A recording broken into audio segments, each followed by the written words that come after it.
All right. Welcome, everybody, to this Black Friday edition of the Xbox 2 podcast. I am one of your hosts, Randolph Thor 19, the man with the million. And with me, as usual, although running late, as always, we can never have just a thing that starts on time with no hurry, rush. The managing editor, the one who just got done doing a 12-hour shift on Windows Central, my buddy, your friend, Jez Corden of Windows Central. What's going on, man? I am so just glad to be here, to be honest. Today's been grueling. It's been hardcore. This is the busiest day of the working calendar for me, Rand. Okay. It is crazy. Now I know how it feels to make a YouTube video, I guess, right? Because you're always saying how hard it is. I'm not saying. Well, it can be difficult. It's more just it takes a while. You know, Takes a long time. It's not as simple as click clacking on the keyboard super fast and being done 5 minutes later. Jez will be like, Rand, why don't you make a video about this? I'm like, because Jez, you spent 5 minutes writing an article. A video takes a good couple hours of my time to do. You know, you should do this and you should do that. Yeah, I don't know how many articles would you be writing, Jez, if it literally took you 2 to 3 hours to make, huh? Probably not. Probably wouldn't do many of them. There has been articles that took me 2 or 3 hours to make. Yeah. Maybe like one every year or something. Yeah, something like that. But yeah, it's Black Friday. Happy Thanksgiving, Rand. I don't celebrate because, it's the traitors' holiday. You're a traitor country. Yes. And speaking of traitor countries, USA is playing England at football right now. Yeah, I saw people were like, "Wait a minute, you're going live during this terrible soccer match?" And I'm like, "I guess so. I didn't even know there was a soccer match going on." Yeah, I think we're probably gonna lose a few viewers because of this soccer match, as you like to call it. But I mean, we're contractually obligated. So this show is for everyone who's not watching the soccer or the football. Well, we were very close to not actually doing the show today because of you. Yeah. And then we weren't going to be able to do the show Saturday because of you. And so I don't even know if we were going to do Monday because I said to you, well, if we can't do it today or tomorrow, could we do it Monday? And you never responded. So I was like, man, I don't know if we can skip because, Monday has the same issues as today. Bro. Don't forget, Monday, Cyber Monday, which is another round of deals and another 12-hour shift. So, it's been threading the needle, we could say, today. So figuring out how I can manage juggling, being a managing editor, while also writing my own deals, while also making sure the budgets are sorted for the end, because it's the end of the month, so I've got to do all the budgets as well and make sure people get paid, and also contractually obligated podcast and make sure I can fit all that in without going completely nuts. So we're here. We got through it. And honestly, I feel strangely okay. Like in past years when it's been Black Friday, I've been like absolutely, I don't know, frazzled, freaking out, panicking. But our preliminary results are very positive, which has taken the edge off the fear. I think. So, we got through. I think we got through. And then in December, I can just breathe and everything will be zen. We'll have a very, very nice month of hopefully chill podcasting where there's no major news breaking. We can just all hang out, have a little drink, chill around a bit. Bro, I love it. But the thing is, I love it when news breaks. That's the best. Big news breaking, like stuff to talk about, like, we're gonna try our best to put on a damn good show today, as we always do. Hell yeah. It'll probably be heavy on Xbox Activision stuff because, wow, did that kind of blow up this week for whatever reasons again, and it's just it's never ending. Could it please just fast forward? I apologize to everybody watching, everybody who checks out my videos where I said I wanted more and more of this because I was enjoying making videos about it. I was enjoying the back and forth banter between Phil and Jim. I was enjoying the companies, trying to downplay their own successes and being like, look how amazing Call of Duty is. Like, that stuff was super interesting. And then it just kind of like they kept on going to the well. They kept on beating the dead horse over and over and over and over and over again. And it's just like, at this point, it's just like, oh my God, please let it end. Although we did get a nice, my favorite person in the gaming industry right now, Flying, Crying Jim, Dance Moves, Saving Private Ryan, had another amazing quote this week. His name gets longer every week. I mean, yeah, we gotta add more things to it. So, I have a whole topic list of great things to, go on. And then, of course, anybody that, we got questions from the Patreons, and I'm sure there'll be some super chats that will steer the conversation in different directions. Maybe, maybe not. But before we start the show, we can do some housekeeping. And with that, once again, this podcast this week for November 25th, Black Friday, is brought to you by Manscaped. Right, Jez? Oh, you want me? Am I doing the read? Well, did I do it last week or did you do it? I'll do it. Okay. Get that ready? American accent ready? Get that American Ready? accent ready. Okay. Breathing, psyching myself up and getting character. This podcast is sponsored by Manscaped. This Black Friday, make sure your sack doesn't look like Santa's beard with the Manscaped. That's definitely some bad imagery right there. You don't want that. Let's get through the read, man. Okay. You don't like my commentary during your read? Is that something you don't like? You're throwing me off character. Okay. Would Christine Bale have to deal with this on professionalism? I don't think so. Marlon Brando. So bear with me. Okay? Are you comparing yourself to Kristen Bale, Marlon Brando now? Are you a great actor? Are you a great actor of our time? I think my Manscaped ad reads are Oscar worthy. Yes. Okay. So please. So hush, please. Quiet on set, everybody. Hold your applause. Wait for the great Jez Cordon to give his thespian Oscar-worthy performance here. Let's go. Okay, no, quiet. Look, man, I'm angling for a job in Hollywood. Quiet on set. This Black Friday, make sure your sack doesn't look like Santa's beard with the Manscaped Platinum Package 4.0.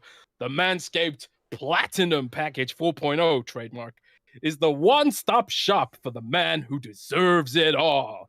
It has everything needed to help you deck the halls from face to balls just in time for mistletoe season. The Platinum Package has each product from the best-selling Performance Package plus Ultra Premium Body Wash, Ultra Premium 2-in-1 Shampoo and Conditioner, and Ultra Premium Deodorant. It's the best way to smell fresh from your Santa hat to your candy cane. Get 20% extra off during Manscaped.com's Black Friday sale with checkout code XB2. And thanks to Manscaped.com for sponsoring this video. Excellent. Woo! Excellent. Woo! Santa's beard in your sack. That's not the Santa sack that I want to imagine, really. Which is why the Performance Package 4.0 is the ideal package to remove Santa's beard from your Santa sack. If you get me. If you get my drift. Indeed. Okay. So thank you to Manscaped for sponsoring the show. And we also have the wonderful people at patreon.com, patreon.com/XB2, who also support the show. This week we did our first XB2, Xbox 2 plus 1 episode on Wednesday with the one and only Code Eastwood. So patrons can enjoy that right now through video on Jez's channel or through audio, and it should be available. When are we? How long are we making it? Is it a week? Is it 5 days? I forget. What was the? I'm gonna put it up on Tuesday, I think. Okay, so roughly about a week. Then you can check out that show. It's the we do 2 ancillary shows every single month. One with just me and Jez, and then one with me, Jez, and a guest. So check that out. And this week, our Patreon producer is Mario Kart Madman, who wants to say that his channel, Mario Kart Madman, is a gaming news, nerd culture, unboxings, let's play channel, where every week Mario Kart Madman puts out multiple pieces of content covering gaming, Xbox, PlayStation, Nintendo, PC, anime, comics, movies, and TV shows. They have 2 podcasts, as well as 2 Let's Play series, so the link to his channel is in the description. Make sure you go over there and hit that subscribe button, as he wants to hit, at least have a goal of hitting 300 subscribers before the end of the year. So let's help him out.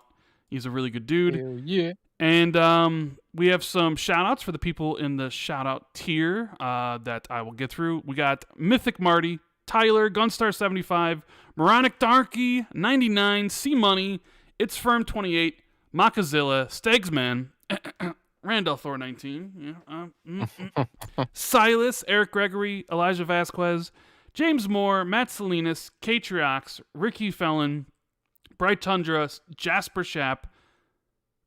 Please don't forget Harambe Jez, Xbox International, Justin Duel, Frank Marino, Purbo King, Asa T and Madison, Untidy Tim, Grizzly Mofo OG, Governor Grimm, DZ Huffin, Andrew Courtney, Wagerman, Achievement, The Scarecrow 121, Darren Tropey, Prof JJJ, Butterball 8, Ghostface Killer, Wolfgang, KPZ, and Ralph Wiggum. So thank you to all the Patreons. Thank you everybody in the chat right now. Yeah. So before we start the podcast proper, Jez, I know you like to say how we're traitors. Americans are traitors. Yes. We had Thanksgiving yesterday, but yes, you did. I just wanted to ask you what you're thankful for, because I'm thankful for. I put out a tweet yesterday saying that I'm really thankful for everybody who follows me, right? And especially the ones who I said watch Jez's podcast. So if you're in the chat right now, if you're listening to this later, I truly appreciate all of you. And I thank you so much for checking out my horrible videos when I do put them out, which maybe I might have one out for tomorrow depending on how I feel, because I was making one for Thursday when I was just like, I can't do this. But yeah, doing the show with you, doing the YouTube thing has definitely improved my life, right? So I am thankful for everything that I have, including all the wonderful people that join us every single week, whether you're just a lurker who's never said a word, whether you're one of the channel members or the patrons, whether you're someone who comes in here and comments and has a good time, or, just listening to it at your own pace on iTunes and Spotify. I just want to say that I deeply appreciate you, love you guys so much, and that you've made my life significantly better, and I'm trying to better myself, because I want to be here as long as I possibly can. So it's one of the reasons why I started the diet. We're over 50 pounds lost already and moving on. So thank you guys from the bottom of my heart. You mean a lot to me. So well, Rand, that was lovely. Mm-hmm. That was very, very nice. Mm-hmm. And when I think about, because is it something you have to say for Thanksgiving? What you're thankful for? Is that what you say before you eat? Some people do it. They'll say like a prayer and then they say, "What are you thankful for?" I don't know. Right. What am I thankful for? I don't know. What are you thankful for? Probably nothing. I'm thankful for me. Yeah. So I'm pretty awesome. Are you? Thankful. I don't know, man. I the same kind of stuff. The community is amazing. The Xbox community is amazing. That's why we do this, right? I've been thinking about that a lot since all the crazy Twitter stuff going on. Like, everyone's saying Twitter's gonna die and stuff like that. And I think about all the people that I've met because of Twitter. This podcast is a result of Twitter and stuff like that. So I'm thankful for Twitter, If we lose it, if it explodes, if it implodes or something, then I will be sad. So I'm thankful for Twitter and everyone, all you guys that I've met through Twitter as a result. So yeah, but I'm also thankful for Manscaped with Of checkout course you code are. XB2. Yeah. Of course. So,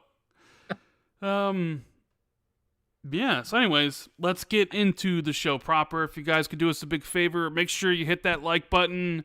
Super easy, super simple, and it's free. And make sure you share this podcast out. Let everybody know that we're live on Twitter or Hive or Mastodon or one of the apparently new social media startups or Facebook and Meta. Let people know that we're live. We got a lot here to talk about. I don't know how long this show is going to be today. It might be a short one, might be a long one. Who really knows? I guess it really depends on, people and the topics that everyone sort of brings up. So, we have a super chat starting it off on the right foot, talking about freaking Scalebound right off the bat. First thing, Mandingo. Is Scalebound getting a trailer at the Game Awards? Yeah. No. Yeah. No. Anyways, yes, the Game Awards are coming soon, December 8th. So that's not that long, right? That's like December 8th. 2 weeks. Oh, I think it's close. December 8th, right? Is that the date? December 8th? That's like 2 weeks? Yeah, something like that. I've got no concept of time anymore, but it's December the 8th, I suppose, is when it all goes down. And I'm just here for the trailers. I don't know about you, Rand. Yeah, the award, the whole sort of way the award system works just makes it seem irrelevant to me. But whatever. I am here for the trailers. I'm also here to watch Elden Ring get crowned Game of the Year as well. Elden Ring, best game of the year. I know people constantly ask us, and we've talked about it before, about what Xbox might show. You hearing any rumors about Xbox's plans for the Game Awards, Jez? As we get closer, or is it still sort of? I've heard mixed things, man, about whether or not Xbox is even going to show up. Really? Or at least like not as strongly as I have in previous years. But I honestly don't know for sure. These are sort of vague rumors, so don't sloth me on this. Please, he will sloth God. you. I mean, so no, he shouldn't. He shouldn't sloth me on this. But it's sort of like I don't know. I've been trying to look into it, and I've gotten like sort of vague rumors in every direction. So right now I'm just kind of, because of what I've heard, I'm trying to keep my expectations in check a little bit. And partially because I think like there's a good chance maybe Microsoft wants to hold back for regulatory argument reasons. Oh geez, here we go. There was this whole rumor that Sony cancelled its own showcase because they didn't want to confuse their messaging to regulators. And if you want to put a tinfoil hat on it, maybe Xbox does the same kind of thing at the Game Awards. I don't know. I mean, it was kind of interesting that the CMA used my article as an example of Microsoft having loads of exclusive games with reference to Compulsion's Midnight, a game which doesn't even officially exist.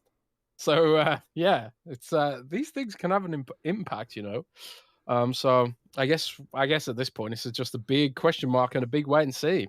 I mean, what are you expecting, Rand? Are you expecting anything huge and major and cool and stupendously out of the ordinary from Xbox? The thing I expect at least is Redfall, considering I think that game's coming out sooner than everything else. So if there was something to be shown, it would be that. I also think if they know and they're certain about the release date of Starfield, this would be a way to go. Because I was thinking, like, well, if Xbox is worried about regulatory arguments, like supposedly PlayStation was, like they didn't want to give Microsoft any ammunition regarding deals they made, even though Silent Hill did their own thing and revealed that game is a year-long PlayStation exclusive, right? Yeah. Separately. Yeah, so it also would be like, okay, are you not also... Because I think 2023 is the year Microsoft needs to do multiple shows. You know, like they've been relying for far too long on this idea of one day in June can carry us throughout the whole thing. And maybe that worked in the past because your games basically always came out at the end of the year because for whatever reason, Microsoft has this history of ignoring January through August exists. Right? Like for Xbox Game Studios, the only months that mattered were September, October, and November, essentially. So, okay, having your show in June that covers the end of the year, and that's the only thing you do, makes a little bit more sense. But, you know, PlayStation and Nintendo have shown that you don't necessarily need to just do one. You can do multiple shows through a year, especially if you have multiple games to show that are launching in multiple time frames, different parts of the year. So, you know, Xbox, as we know, they have right now scheduled a whole bunch of first-party games that are releasing between now and next E3. So they wouldn't get another chance to showcase Starfield or Redfall or Minecraft Legends or Forza Motorsport, you know, or potentially a first-party Diablo 4, stuff like that. So I began to think like, all right, well, what if they're like, don't bother to show up out at the Game Awards because they want to do their own show and save some of their own announcements for things. But then I was thinking, well, you know, this Xbox Activision deal is kind of getting a little spicy lately, right? From the CMA publishing Sony and Microsoft's responses. Clearly, I think everybody can realize now that Sony doesn't give a flying F about concessions from Microsoft. They are in it to win it, baby. They are in it to get the deal completely blocked. And Microsoft is trying to do everything they can and within their power to kind of soothe regulators' fears and get everything going. So maybe to have a new trailer announcing a new exclusive game, considering Sony's out there basically talking about how Microsoft is buying studios and having to make exclusives, so of course they're going to do it for Call of Duty, or having a show where you talk about new exclusives. Maybe that doesn't fit in the framework of trying to push this $70 billion deal through, which is probably the thing they're worried about the most. So you know, Microsoft has always has had a presence at the Game Awards for quite some time. I mean, hell, 2019 they revealed the console, for Christ's sake, surprised the whole world, showed off Hellblade 2 for the first time. Then the next year, Perfect Dark, then Hellblade 2 again. So a lot of people looking at it this year like, all right, well, you got a whole bunch coming out next year. We should be knowing the release dates of these games. Why not have a new trailer? You know, people are like, well, wouldn't it be great if Avowed showed up, if Avowed was coming at the end of the year or whatever? But maybe they're just, you know, maybe they're just thinking, you know what, maybe it's best we hold off and wait until this deal goes through. Like, it seems Sony's sort of waiting to do any sort of show. That's just complete my speculation. I hope to tune in December 8th and see something cool from Redfall and Starfield, and maybe something potentially else from Xbox Game Studios, because I think those two entities, Bethesda and Xbox, tend to work separately, as we've seen. So I could imagine Bethesda striking up their own deal with Jeff rather than like everything funneling through Xbox. But it's just, I guess it's just a wait and see approach. Who really knows at this point in time? But I'm interested to find out. So at least there will be no Scalebound trailer for sure. Leaky Hum says, thoughts on Hellblade 2 motion cap finishing 2023. Yeah, so can you there was a question mark over this point with the Hellblade's motion capture. Yeah. Can you? Well, Can you? Because I'm a little bit out of the loop this week because of Black Friday. So that was one day. There was whole rest. You had the whole rest. Dude, no, it's not Black Friday anymore. It's Black Friday week. Well, okay, fair enough. Black Friday week. So I got so many messages about this, about Hellblade 2, about how it finished mocap. And I'm the type of person who's like, I need to find the original source. I want to know where this is coming from, because And that's just how I roll. I have to see it for myself. And I was like, okay, the Ninja Theory announced this on their Twitter, and I looked at their Twitter, and I was like, no. I'm like, all right, well, they didn't announce it on Twitter. I Googled it. It came up with a bunch of articles that pointed back to our buddy Idle Sloth's tweet. And I was just like, okay, so Idle Sloth is the source on this. And then I found that the pictures he used of the girl who plays Senua, which I'm not I don't know her name off the top of my head. I think it's Melissa or Melinda Juergens, I think, or something. She was posing with her team, her mocap team. A couple pictures. They seemed excited, and it was just like, hey, they finished mocap. But I couldn't find any more information about it. She just posted them on her Instagram. So that wasn't necessarily evidence that they finished the mocap. No. So I think so. At that point, it was like, well, there's no official confirmation that they finished mocap. Could they have finished mocap? Possibly. I mean, I personally feel that Hellblade 2 is targeting end of 2023, but with these Xbox games, who knows anymore? Because, I thought Avowed was a shoo-in for the Game Awards or even E3 this past year until it didn't show up, right? So I'm kind of at a loss sometimes trying to project when these games will target and release. So, I mean, I would love for Hellblade 2's mocap to be finished. It's like, okay, well, it's usually maybe about a year they could be on target, but there was no official confirmation. I guess somebody else on the team tweeted something about like more pictures. So, I guess maybe it's possible they finished, but it definitely not like Ninja Theory confirms Hellblade 2 is done. But I would imagine if they are aiming for a late 2023 release, then the motion capture has probably got to be done sooner rather than later. So if it's truly finished, like if that post was true and they're done, I think that really does, probably mean that they're aiming for a fall 2023 release, maybe sometime in September, October.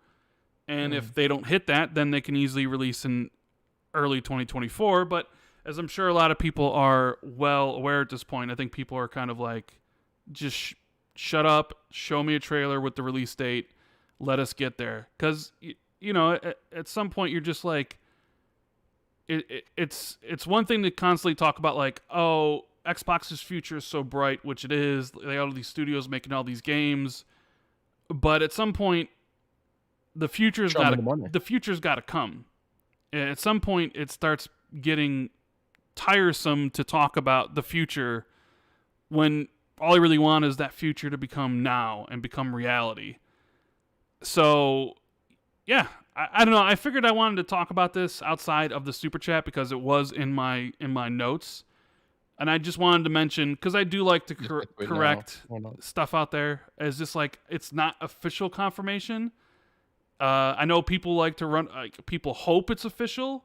And I think they tweeted it out like it was, but I couldn't find any official confirmation about it. It was just pictures on her Instagram, and people kind of ran with the story. And now the expectation, this is the other thing that I don't like.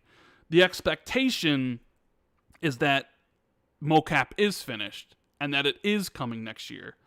And it's sort of like you're setting yourself up for disappointment, because who knows if it is actually coming next year, because we don't know if mocap is finished. So if it doesn't come next year, then you'll be pissed off at Microsoft and Ninja Theory, but they had nothing to do with it because they didn't make any announcements. It was just somebody on Twitter putting his speculation as fact, which, brings people to me and brings people to you asking, questions about it. And I just like, well, I need to get to the bottom of this. And I got to the bottom of it. And yeah, there's no official confirmation. As much as I want there to be, there's not, unfortunately. But with that said, I still got my fingers crossed. because in my eyes, like I think Hellblade 2 is a great candidate for release at the end of next year, alongside like Project Belfry and maybe something else, alongside all the other games that release in the first half of the year. So yeah, I just wanted to mention that. Just always look for the actual source on something. Just don't take anybody's word for anything. And that goes for me, right? Don't take anything I say as like legit if I'm talking about speculation or anything like that. Or even in any of my videos, I always try to list the source of where the information came from. And even then, if it's like a website that basically is sourcing something else, I always try to get to the actual source to see what was actually said or what they're omitting, because it's important to find out, what actually happened. Because too many times, people just make things up and people believe them as truth. So it's yeah, I think like sometimes it's kind of like game of telephone where like someone makes a speculative comment, and then someone maybe who doesn't even have English as their first language, maybe they think like the speculative comment is like a legitimate comment and they recycle it for their audience, and then that mistranslation gets recycled again back into English, and then like the original source gets completely lost. I'm pretty sure like me and Jeff Grubb and other people who were leaking a lot of information over the past year. Some of the things that, I think even I've cited Jeff Grubb speculation as something that he confirmed, because like it's sort of like it gets all mixed up and messed up, right? So yeah, it's a bit crazy with all that stuff, but it does seem like at the very least, I feel like if they are starting to share pictures on social media from the motion capture team, like all together with their arms, up and stuff, it sort of does kind of paint a picture of we sort of getting nearer the end, right? I don't feel like you do a team photograph in the middle of the process, kind of like a celebratory thing you do towards the end, right? But yeah, I can see why people might have assumed that from that picture. But yeah, I hope Hellblade 2 is next year, for your sake, Rand, at least, because I know you love your walking simulators. oh, shut up with that. Oh, and Rand, we got some sports news. It's 0-0. USA, UK. It was really funny with this whole football thing. James Corden was trending. My arch nemesis, my evil doppelganger, James Corden. Okay. He was trending because there was a meme going around that people said whoever loses has to take ownership of James Corden. Yeah. Nobody wants ownership of him. No one wants ownership of him, and so if it's a draw, does that mean we have to take half each down the middle? Oh man, I don't know. You mean they won't do shootouts? I don't know. No, it's not penalties in the first round. It's points. So like they do shootouts in the next round. Don't you know, Rand? Don't you know football? God. I don't know soccer. I'm sorry. Football. It's football, Rand. You kick the ball with your foot. No. It's not hand-ig. It's soccer. Yeah, and Caro corrected me. It's not the UK. It's just England. But I always say the UK because I just think of it as the UK. I don't know why. Just the way it is. So was there a reason why Windows Central didn't cover the whole Hellblade 2 thing anyways? Because I noticed you guys didn't make an article about it. I normally make article about everything because your articles take 2 minutes to write. We don't cover that kind of stuff. Usually. Yeah, you do. What do you mean? Stuff. Not really. Not when it's just a random social media post claiming something. We actually do due diligence. So my news team will have gone through and been like, well, there's no actual source behind this story. So that's why we didn't cover it. Did anyone else cover it? I don't think so. I mean, not any big websites. It was just a bunch of smaller ones. Basically, yeah, it wasn't like IGN or GameSpot or none of the big websites covered. It was a bunch of smaller, more community-focused ones. Yeah, it's we're not that desperate for clicks, my buddy. Ooh, you're not desperate for clicks. No, we're not. But yeah, man, what the hell? What the hell is England doing? I What mean, are they doing? the fact that England's gonna tie to the U.S. is a win for the U.S. I would imagine. It really is. It really is. It's a W. It's a W for us. But guess what? I don't care. We need to move on. We got a super chat here from Donataku.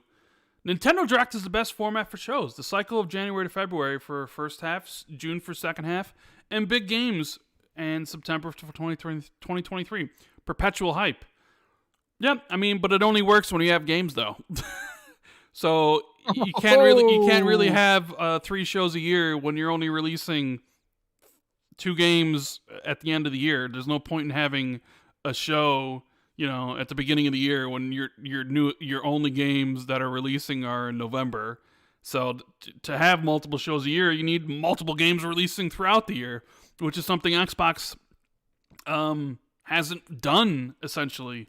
They always hold off until the end of the year. But hey, like, that's all supposed to change. I think they hired Tina Amini from IGN to be that new events person. So I think she's building out a team. I would like to see more events. It doesn't need to be inside Xbox related. You guys already tried the whole hosts with the cringe dev interviews and stuff. It didn't work then. It's certainly not going to work now. So if you're... See, this is the thing with Xbox is they don't want to like see like they're copying somebody else. So everybody's like, Xbox, just do what Nintendo does or do what PlayStation does, but they can't do it. They got to seem like they're doing something original. So I wouldn't be surprised if they once again come out and they do multiple shows and they'll have hosts. For whatever reason, Microsoft wants to have more personality than Nintendo and PlayStation. And that's usually a great thing but the problem is the dialogue that's written for these hosts to talk about is like cringe level. So it just comes off as fake. And I'm sorry, personally, what people are most interested in is the trailers with maybe release dates. They're not interested in watching a host ask cringe questions to a developer in a very tight time format to learn more about stuff. Like, you can have those sort of things as supplementary, but as things that are, here's the show, in my opinion, it needs to be just like everybody else's. It needs to be quick introduction of whatever, and it needs to be, here's the trailer, move on, 20 to 30 minutes, however long these things are, and that's it. There's no need to be different for the sake of being different, to have people up on camera being like, all right, saying stupid things, and then having to watch a 10-minute interview with the developer talking about their game, and then finally getting a trailer. People's time are very limited. You need to strike while the iron's hot. That's just at least my opinion. I know maybe other people have different opinions, but personally, I don't want to see hosts on screen interviewing developers. You can have that separately, but if you're doing these events for your games, it just needs to be quick and painless. Give the people exactly what they want. They're there for the trailers, for the new gameplay footage, for the release dates. They aren't there to watch hosts ask questions to developers about their game. Not saying developers can't talk about it. They can certainly talk about it over the gameplay footage, but nobody wants that. But I just have this feeling deep down that Xbox is gonna try to be different again, and they're gonna basically redo the inside Xbox formula, which everybody hated, partially because they were doing it monthly, and there just wasn't enough things for them to cover monthly, and people will be like, "This is why are you not doing what Nintendo and PlayStation do?" I don't know. That's well, yeah. I mean, you're right in the sense that they need the content, and I think they will get the content eventually. And I think when they do, they probably will go to something a little bit more like Nintendo Direct. And Miles Dompier said in the chat, TikTok and YouTube Shorts make it so that payoff needs to happen fast and furious. Like, sorry, if you watch like modern videos on YouTube, like how to make a YouTube video, they like do analyses on Mr. Beast videos. Yes. And it's like every 6 seconds there's like a cut or a Mhm. new camera angle or a zoom or something like Fast and Furious, and that's what like today's kids expect. Like if you're a little bit older like us, then like attention spans are still similarly short, which is one reason, by the way, I think we should put the housekeeping at the end of the show. but but so do you get what I'm saying? Is that like when you have these like slow segments where the interviewer asks the question and then developer gives the answer, all you really need is the answer, because you know from what the dev's talking about that he's talking about the game. You don't really need the question. You don't need the FaceTime of the host.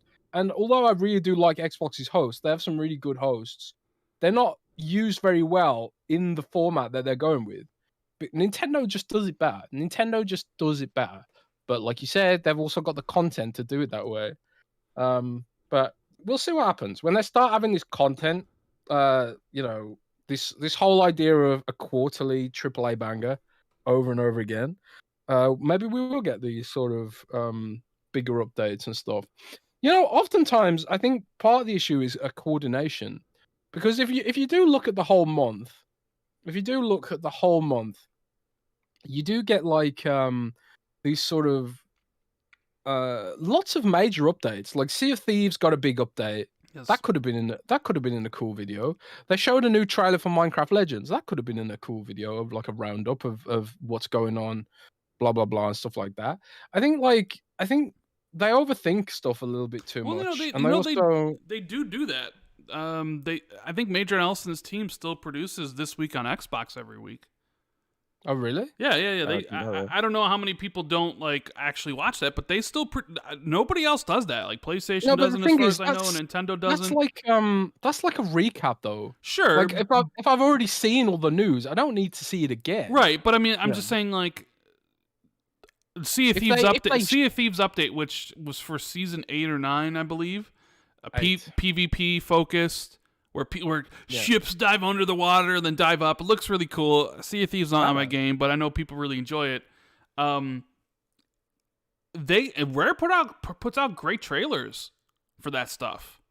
Like there's, you know what I'm saying? Like the trailers sell the content itself, and they're long trail. I think that trailer that they had was like 5 minutes. So I don't know. Do you really need to have a showcase for it? I mean, maybe if it fits into when it's releasing, sure, but or whatever. I think Miles is right though. I think people's attention spans are short. You need to wow them immediately, and that's why something needs to be 20 to 30 minutes with a bunch of trailers. And Colt, you mentioned Mr. Beast. Colt does the same thing. He'll make a video, and when he watches it back, if he's just like, I'm already bored because a shot lingered on something too long, he'll cut it. So like he'll have cuts every 10 seconds because it's been proven that people's attention spans are short. So you need to constantly change the footage, change the angles, what have you, to make people more engaged and continue to watch. Mm-hmm. Now, us humans, we're animals. We're simple animals, apparently. If you're watching the same thing on the video, it's like this lame, me leave. Right? Like we revert to our caveman tendencies. But yeah, I don't even know why we were talking about this. I think we were talking about it because of I don't even know how this came up. It's just one of the random tangents of this show that we just sort of talk about these things. And because I am looking forward to the time where Xbox makes good on their promise of, hey, we're gonna AAA game every quarter. You have all these studios which you didn't have before, right? So it's like you have all these games. You have people like Matt Booty at FanFest being like, man, we got so many games coming. I don't know when we're gonna release them all. And it's just like, you shouldn't really say, I know that like you're proud of that and that's in the future, but that doesn't really give people solace now. When you're like, hey, you're not releasing much, and then you're like, but hey, soon in the future, guys, guess what, man? Whoo, that Excel sheet for games is packed, and I don't even know how we're gonna release all this stuff. Like, yeah, it sounds cool, but it's just more like, the mantra of just wait a little bit longer, just wait a little bit longer, the games will get here, blah, blah, blah, blah, blah. And I'm very much of the opinion that, Xbox needs more, shows outside of one a year. However, I'm also of the opinion that the way they used to do their shows doesn't work in today's climate. And I just have a feeling they're going to try to do that again. And they're going to get bad feedback. And they're going to be like, well, I guess people don't want these shows. Yeah. And then they're going to be like, well, I guess we'll just do the E3 show. When it's more like, no, people want those shows, but they want it a certain way. They don't want it the way that you're going to give it to them. But hopefully they figure that out for themselves. Maybe they will. I don't know. Supernova with the super chat. He says, Jim Ryan didn't use his power. Just crying and shouting in front of the regulators simply blocked the deal. Jim Ryan, if he gets this deal blocked, oh man, he's a legend. He's a legend, Jez. If he somehow pulls it off. To be honest, if Jim Ryan does get the deal blocked, I tip my hat to him, because Microsoft has like a huge expenditure on this kind of stuff. They have offices around the world specifically to deal with antitrust issues, because they are a massive monopoly with the Windows operating system. I mean, the Windows operating system is open, unlike Android and iOS, but still, they've had to deal with all this kind of stuff because they pre-install software in their monopoly, and they got in a lot of trouble for it in the 90s. So Microsoft has like very high-paid antitrust lawyers that are probably far more experienced and far more highly paid than Sony's. So if they do get it blocked, I mean, Sony's probably got some good lawyers too, bro. You know? Yeah, I don't know, not as good as Microsoft, because don't forget Microsoft also has the whole military contract, and they're deeply involved with the Pentagon and all that breaking kind of news. stuff. Breaking news. USA beats England 0-0. Apparently. Yeah, and I noticed that our viewership shot up right after the game finished. So shout out to everyone who's joining us after the match ended. Are we going to have to push the show an hour back for the foreseeable future until this is over? Or they have games on Friday? They have games all throughout the weeks, but like our two main audiences are USA and UK. Well, we are early enough where people in the UK can watch the show, because most podcasts are a little bit later in the day. So that's good. So welcome everybody. Welcome the UK crowd. Hello. I understand it's probably very sad right now that the USA beat you guys, but it's the way it is. Oh god damn it! Especially at a game, soccer, which is the one that you're supposed to be better than us. But hey, you couldn't even score a goal. How many minutes is a soccer match? 48? 90 minutes. 90 minutes, and you guys couldn't put a ball in the net? Wow. Well, apparently their best player's injured. That's no excuse. But welcome everybody. Welcome. Hit the like button if you're enjoying the show as well. Yes. So Leaky Hum has a question for you, Jez. He says, ask Jez what's up with Obsidian with him. What if he writes? Oh yeah, it's complicated. But like I tweeted about it a little bit. But Obsidian is not happy with me for leaking Pentiment. And I don't blame him. I don't blame him. But they went a little bit I don't know. They didn't want me to write about Pentiment either. They asked someone at Microsoft to tell me not to write about Pentiment. Is it which true? I heard a rumor. A little bit. Go on. I heard a rumor that when you went to Gamescom and tried out Pentiment, the dev team all walked away from you. Is that true? Yeah. I don't know. I'm not sure if I was being paranoid, but it really did feel like that. There was 2 developers in there, and usually the developers are in the room when you're doing it behind closed doors, right? But they both walked out of the room as I came in, and I thought that's weird. So either I'm being super paranoid or the whole studio hates me, which is fine, because at the end of the day, Obsidian doesn't pay my wages. They don't support my family.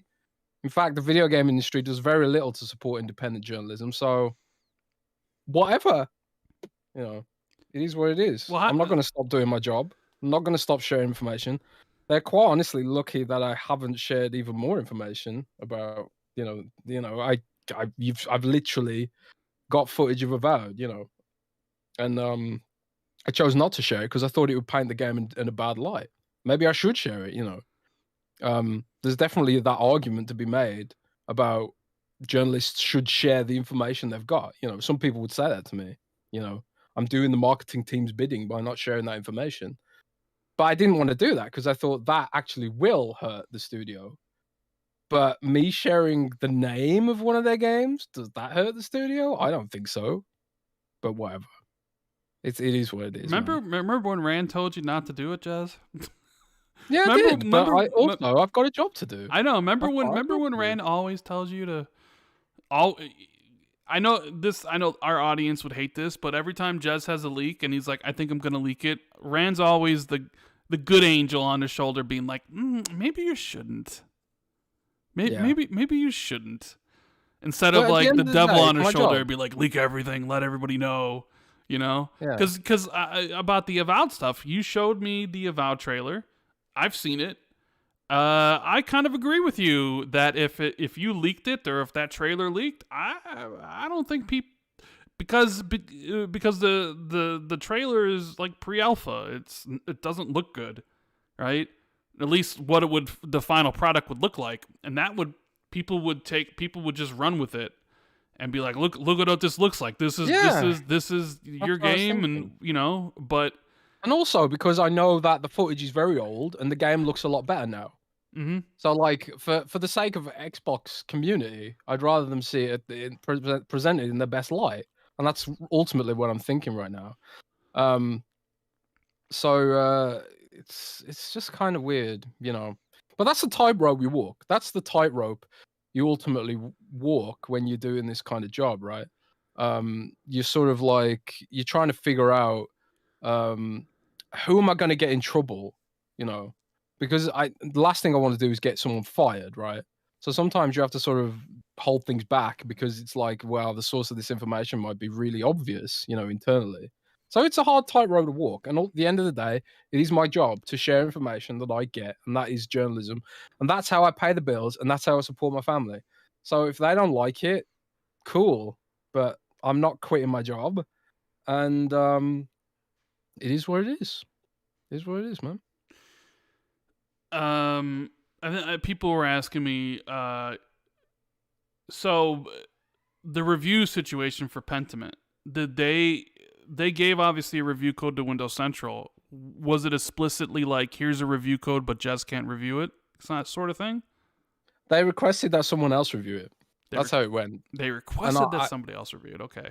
Yeah. But even though you wrote a glowing preview of the game from your impressions, yeah, they didn't care.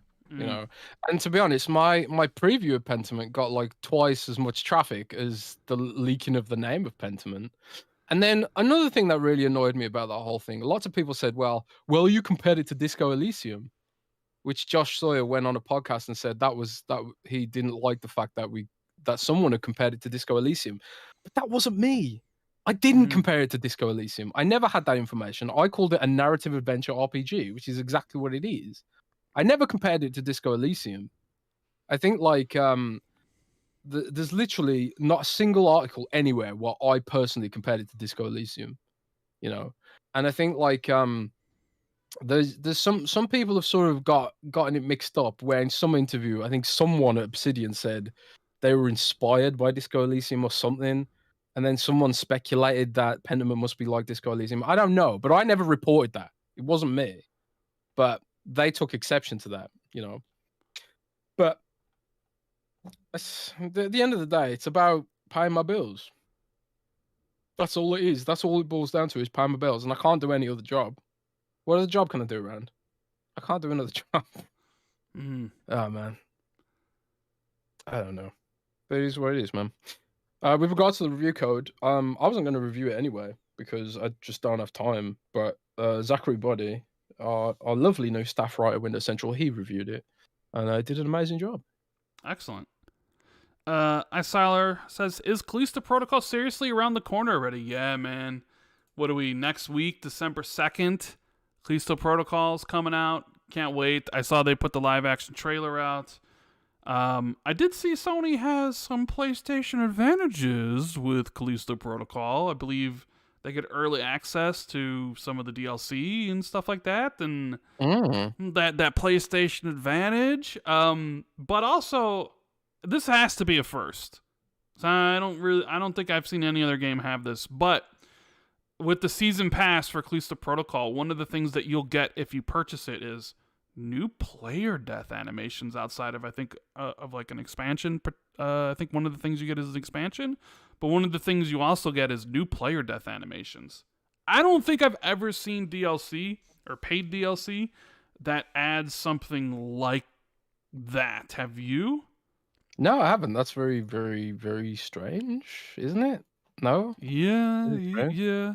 I mean, Glenn Schofield took to Twitter saying that, like, none of those animations are done yet, so it's not like they're holding off animations because people will be like, "Oh, you're just holding off animations to sell as DLC or whatever," and he was like, "No, they're not even made yet." So he's sort of caught in a bit of controversy with some of the things he's been saying, right? Because he said something that made people think he was proud of crunching. I don't want to say exactly what he said, but he said something like, "We're working around the clock, blah blah blah blah blah," and then everyone was like, "Oh my god, crunch," you know. And then everyone was mad about it, and now it's sort of like he's coming out having to defend something weird about the game again. I don't know. But the game looks amazing. They were sharing some Unreal renders recently. Did you see those? The Callisto Protocol Unreal renders compared to real life photographs. I don't think I saw those. No. Oh, dude! Like, look them up. Like, it's probably on their Twitter. Callisto Protocol shared like a bunch of renders in Unreal Engine versus photographs of the actors.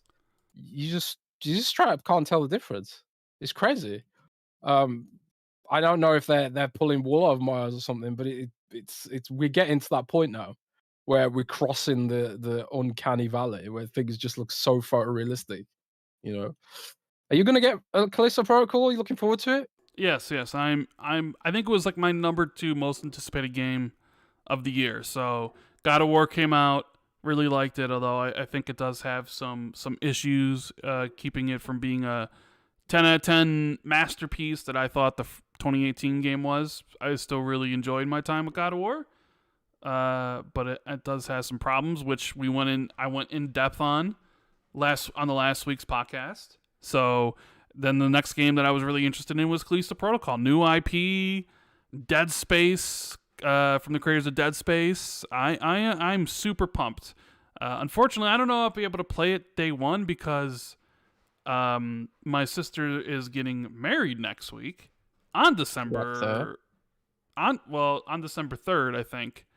So I got to go to a wedding, unfortunately, even though I don't want to. But it's my baby sister's wedding, so it's not like I can't go, right? Because she'd probably hate me forever if I didn't go.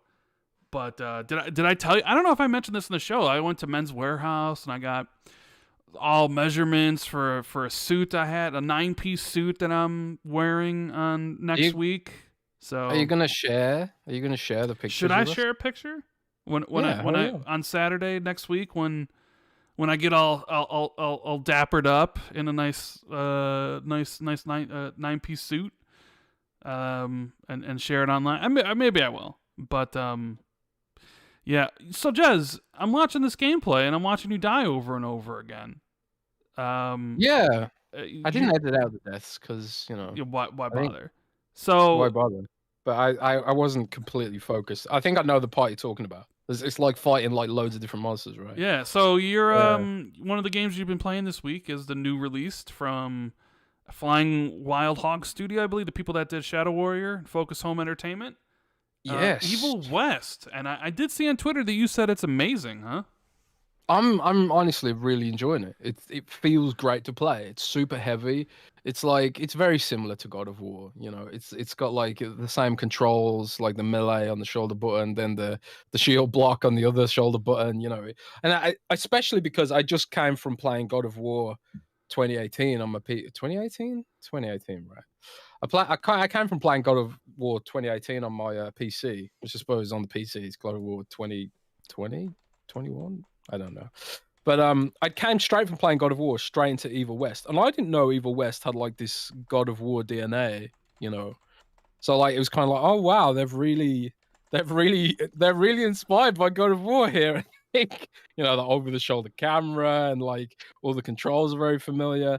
But they really nailed it, I think. Like it feels it's obviously not quite as tight as God of War. But it's almost as satisfying, and like you can, you know, there's the glory kills, the executions, and it's still Wild West game, so you've still got your guns and stuff. There's like a shotgun that can rip enemies in half, and all this great toolkit. You know, and I'm not even that far into them. About two hours in or something like that.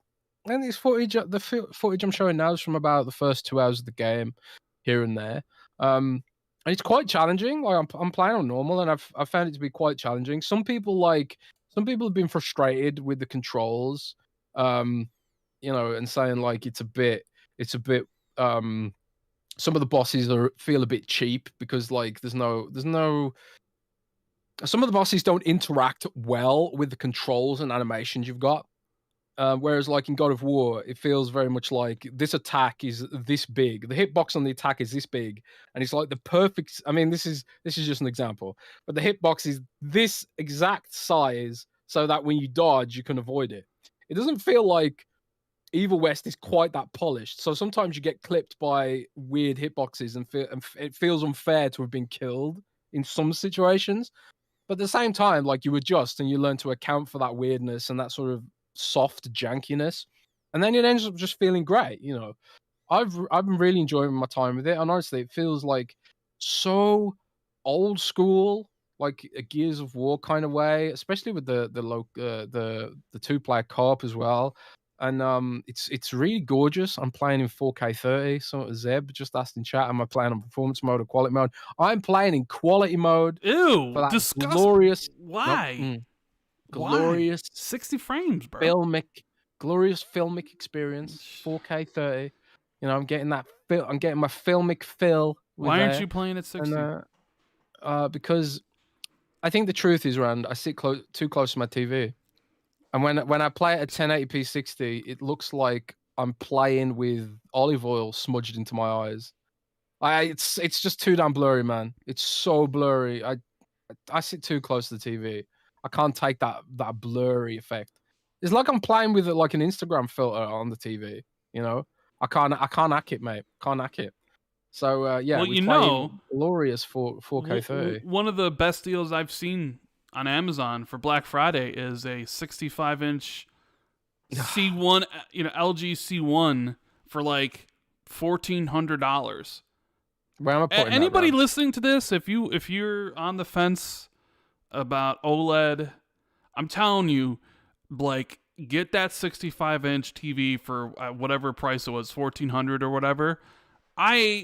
2 years ago, I bought a 65-inch CX for like $2,300, and already 2 years later, a 65-inch C1 is like $1,300. I'm telling you, it'll change how you view games because everything looks better on OLED, and you know, obviously it's a 2.1 HDMI standard device, so like it also can do 120 frames and stuff, so you get that. But I'm telling you, like, if those prices, those sales on those OLEDs are absolutely insane. They are worth every single penny. And I've gotten to the point where I bought my first OLED, my B8, which I don't have. I gave it to my sister for free when she moved. I bought that in 2018. Then 2 years later, I bought the CX for 65-inch. I went up 55 to 65, and let me tell you, it does make a difference. So I no shouldn't. more filmic for Rand. I'm not on the market for new TVs, but even me, when I saw the prices they were selling the 77s for, the 77 inches, because if I'm buying a new TV, I'm moving up to 77-inch. I almost was like, oh damn, I might have to buy. But I'm like, I said to myself, I'm not buying a new TV every 2 years. But seriously, guys, if you have the extra money laying around, you want to treat yourself because you had a bad year or you had a good year or whatever, do yourself the biggest favor possible. Go to Amazon, check out those. We have no affiliate links, so it's not like we're making any money off of this. I'm just although what? If you do want to use affiliate links, Windows Central's got a nice Xbox. Did you TV write an poster. article about this? Yes, of course we did. It wasn't me. I told you when we did we did the Xbox 2+1 with Colt Eastwood. Like they were selling those for whatever. You need to get that TV, Jez. I don't care that you say you got no. Where am I gonna put it? Where am I gonna put it? You make room, dude. I'm telling you, I literally cannot make room. Yes, you can. I don't see how you literally can't. Bro, my room is literally tiny. You can even sell it to your girlfriend by telling her she can watch like Kardashians and her soaps in 4K, and they would look even more magnificent, bro. Come on, you could convince her, bro. Dude. There's nowhere to put it. There's literally no. I'd have to get a desk. Yeah, I'd have to mount it on the wall or something. Yeah, mount it on the wall. I don't have space for this. And I don't know how to mount things on a wall. Like houses here are made of brick. Then hire somebody to do it. I don't know. I'm just saying, bro. I live in the middle of nowhere. You need this. Who? This is the thing that I'm just telling you. Bro, I'm looking out for you. Maybe you can wait till next year because I'm sure the prices on those TVs will come down even further. But dude, we are looking for a place at the moment. So when I get a place, I'm gonna have a nice gaming room, and I will get a 65-inch LG OLED. I'll probably have bought a 77 by then, and I'll ship you my 65-inch. Oh man, the shipping will probably cost as much as the TV, man. Man, but yes, So, anything more you want to say about Evil West? I have the game, but I haven't been able to play it for reasons I'll talk about in a minute. But you're really enjoying it though, so you think it's worth the $60? Because I know it's going for 60, right? Oh, man, it's hard, because like I haven't played it enough to say whether or not it's worth $60 right now. So okay. I'm not gonna tell people to run out and go and buy it based on 2 hours of play. But I am planning to do a full review, even though it's super late. No one will read it anyway, I guess. So we'll try and get something up for it. Hopefully in the next couple of weeks. But then World of Warcraft comes out, and I go review that. You got Sloth, by the way. About what? Rumor from Idle Sloth. Jez Corden has heard mixed things about whether or not Xbox is going to show up at the Game Awards. He heard vague rumors in every direction. Microsoft may want to hold back for regulatory reasons. Oh, that's fine. That's just speculation, isn't it? Yeah. That's fine. But anyway, thanks for that, Sloth. But yeah, rock and roll. You been playing anything this week, Rand? Yes. Yes. What have you been playing? Yes, I have. Really quickly. Bro, I've been surviving vampires. Oh, man. Bro, I've put 15 hours into Vampire Survivors this week. After turning your nose up it? No, I didn't. No. Yes. No. Oh, I got this, Rand. No. You turned your nose up at that game. No, I did not. Lies. You said to me, slander. What is this Nez ass looking game? That's what you said. No, you can't produce those DMs, sir. Produce those. I'll Photoshop them. I talked about it last week on the show that I first started playing and I was like, I don't understand why everybody's seeing this. And then I got like better stuff and I was like, oh yeah. So there was like 3 nights last week where like me and Colt Eastwood got into a party at like 9 p.m. and just played Vampire Survivors until like 3 o'clock in the morning. Oh my god! Just one more run. And unlocking, doing the hyper mode. So that everything like moves. Try that. Right. So it's like because instead of a 30-minute, it's 30 minutes, but like it's like doubled, so everything's go faster. So I have like 100 achievements in the game now. So I like 100. I think 102 unlocks. It's a great game for achievements. It's so fun. I want to kill death. I want to kill death. I'm sick of getting to the end of every run and getting murked by this stupid Red Death, dude. Like, that is my goal right now. I am on a mission to finally kill this mofo, and then maybe I'll stop playing the game. But yeah, so I've spent like 15 hours this week playing Vampire Survivors. I think maybe I'm getting close to the point where I could beat Red Death, and that's what I'm going to do. I also watched all 11 episodes of Andor. Well, I've heard good things about that. So I watched all the episodes of Andor except the season finale. Best Star Wars content going right now, bro. Like better than Mandalorian. Ever? And I'm gonna say ever, but like you were gonna say ever. No. And it was like you were like, was it the best ever? I don't know. I mean, well, it's definitely better than the prequel movies, and it's definitely better than the sequel movies. So Well, that's not hard. You know, everything's better than the sequel movie. Everything's better than any of the prequel or sequel movies. Mandalorian, cool, man. Mandalorian is pretty damn good, but I believe Andor is better, of higher quality. We'll see how it wraps up with the season finale. But this is what I want to ask you about Andor. Like, one thing that I liked, but also kind of bugged me, right, was a lot of the Star Wars extra shows kind of relied heavily on fan service. No, there's no fan service. There's no fan service in this. It's just kind of like really interesting. It's just kind of a story that just happens to be based in the Star Wars universe with rebels, the formation of the rebel alliance or the rebellion versus the Empire, right? There's no fan service. You know, I mean, they mentioned like Palpatine a couple times, but just in a way that was like, oh, Palpatine's the Emperor and he might not like this, right? It's just a story about a rebellion and about a guy sort of kind of thrown in the mix and the things that happened to him. And it just has the backdrop of being in the Star Wars universe. And it's a little bit slow. The first 2 episodes aren't the best, setting up everything up. And then it kind of starts off strong with the 3rd episode. But holy cow, bro, like from the 6th episode onwards, whew, like the 6th episode is fantastic. And then it kind of just gets better and better. And I'm really, I know the season finale dropped on Wednesday this week, and I'm probably gonna watch it later today because there's 1 episode left. So I highly recommend Andor. It's the best Star Wars stuff going right now if you like Star Wars. And the best thing about it, it's like doesn't have any of that fan service bullshit that kind of, in my opinion, ruins some of the other stuff. So it's great. A friend of mine was like watched the finale the other day, and he just sent me a message saying you have to watch Andor. I haven't even watched a single episode, and I'll tell you why. It's because I got sick of it after Book of Boba Fett, which I thought was okay, and then I watched oh man, I can't remember the name of it now. The Obi-Wan show, which I was really excited for because I liked the character and I like the prequels. I'm one of them, right? But then after Book of Boba Fett and then Obi-Wan, I was like, I'm kind of burned out on these. I kind of feel like I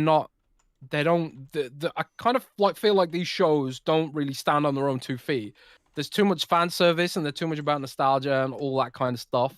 So like for you to say that Andor doesn't rely so much on fan service, that makes me want to watch it. But I also wonder how many people aren't watching Andor because they're sick of Star Wars. Like, how is Andor actually doing? Like, do we have any data on this? Because I feel like I don't see that many people talking about it.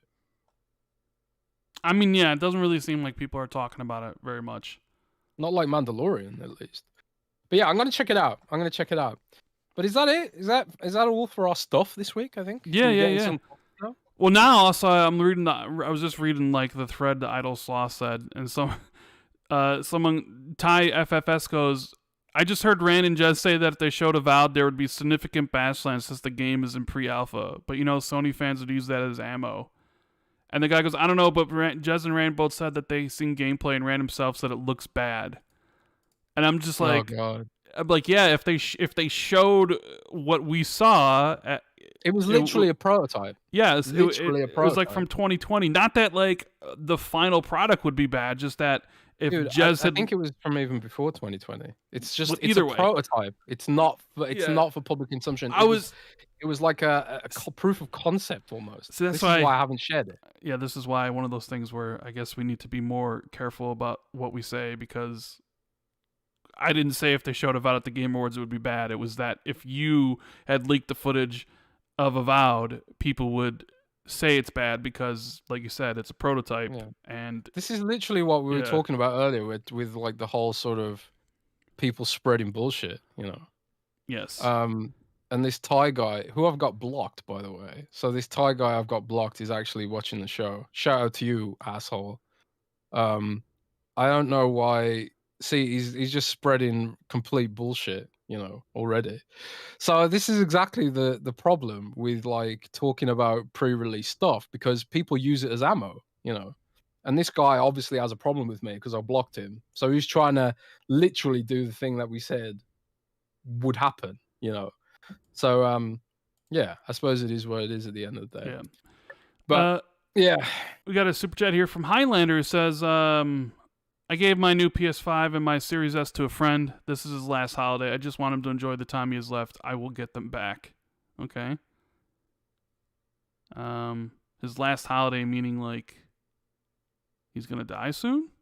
I hope that's not what you mean. If so, I'm sorry for your loss, but yeah, I'm not sure how to take that message. So yeah, Jacqueline or Joaquin or whatever you say your name. He says, so Apple is buying Disney, huh? Can you guys imagine? Also, Rand doesn't read books; he just collects them. I literally have like finished 5 books this past week, bro. So I don't know what you're talking about. And yeah, I did. Did you see this little report that supposedly? Well, so the Chepik guy left, and Bob Iger's come back to run Disney, and there's like reporting that Apple might buy Disney now or something. Yeah, I don't know, man. That's crazy. I can you imagine that? Apple buying Disney for Apple TV? That'd be like something the FTC probably should look at, maybe. I don't know. But maybe not. Maybe not. Activision's kind of like the Disney of gaming in a way. The Disney of gaming, he says. Yeah, well, I suppose that would be Nintendo, but I don't know. Let me see what else we got here, because I know I missed some. We got J Primo, been member for 28 months, saying hello. Hope you're doing well, J Primo.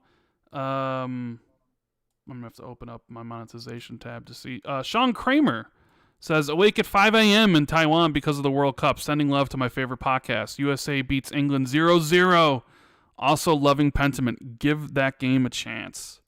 5 a.m. in Taiwan, and he's waking up to listen to us talk. I mean, that is dedication, because I wouldn't be waking up at 5 a.m. I'll tell you that much. Although I might still be up at 5 a.m. because lately I've been addicted to that Vampire Survivors, bro. What can I say? I've been gaming late and reading books. Joaquin over there is slandering my name because I literally read, let's see, The Alloy of Law. I read The Shadows of Self. I read The Bands of Mourning. I read Mistborn's Secret History. I read Elantris, and I read The Emperor's Soul, all to get prepped for Brandon Sanderson's new book, The Lost Metal, which is the last book in Mistborn Era 2. That's all the stuff I've read in the last 2 weeks. But yes, I do like to collect books because I do like to read, and I bought some more books because I just like having books because I'm going to read them. So, yeah, he's full of shit. Space Dovakin, who's been a member for 19 months, says, what's up, guys? Happy Filmic Friday. Thanks, Space, for being a member for 19 months. Appreciate it.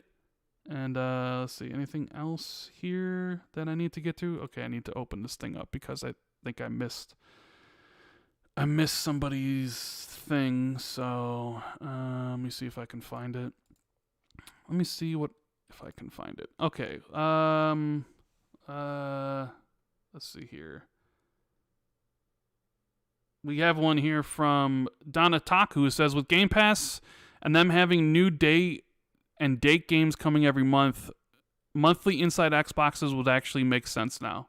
Sure, that it is something they could put into a monthly Inside Xboxes, titles coming to Xbox Game Pass 100%, which is not something they really had back when they were doing Inside Xbox 100%. Face23BKNY, he says, are you surprised that Ragnarok sold 5.1 million in a week, sold more than 2018? Yes, so we got some sales figures for God of War Ragnarok, and it sold 5.1 million in a week, which is more than 2018. Am I surprised? Absolutely not. Because people loved God of War 2018. A lot of people view that game as a masterpiece. It has a lot of 10 out of 10s. It won Game of the Year in 2018. out of all the games that Sony was putting out early this generation, that is the one game everybody was looking forward to, right? You can Returnal, Ratchet, Spider-Man Miles Morales because it was smaller, Gran Turismo. People kind of look one way or the other on stuff. Like, the one game that unified everybody was God of War Ragnarok. And you could tell because that's what they ended their first showcase with. It was just a logo. They pulled a Metroid Prime 4 because that's the game that, the one that sold 22 million copies or whatever it was. And so, no, I am not surprised that it sold that much, right? It is also a holiday game for them at a time where they're finally seeming to get stock. So I think that's a really incredible achievement for Sony Santa Monica.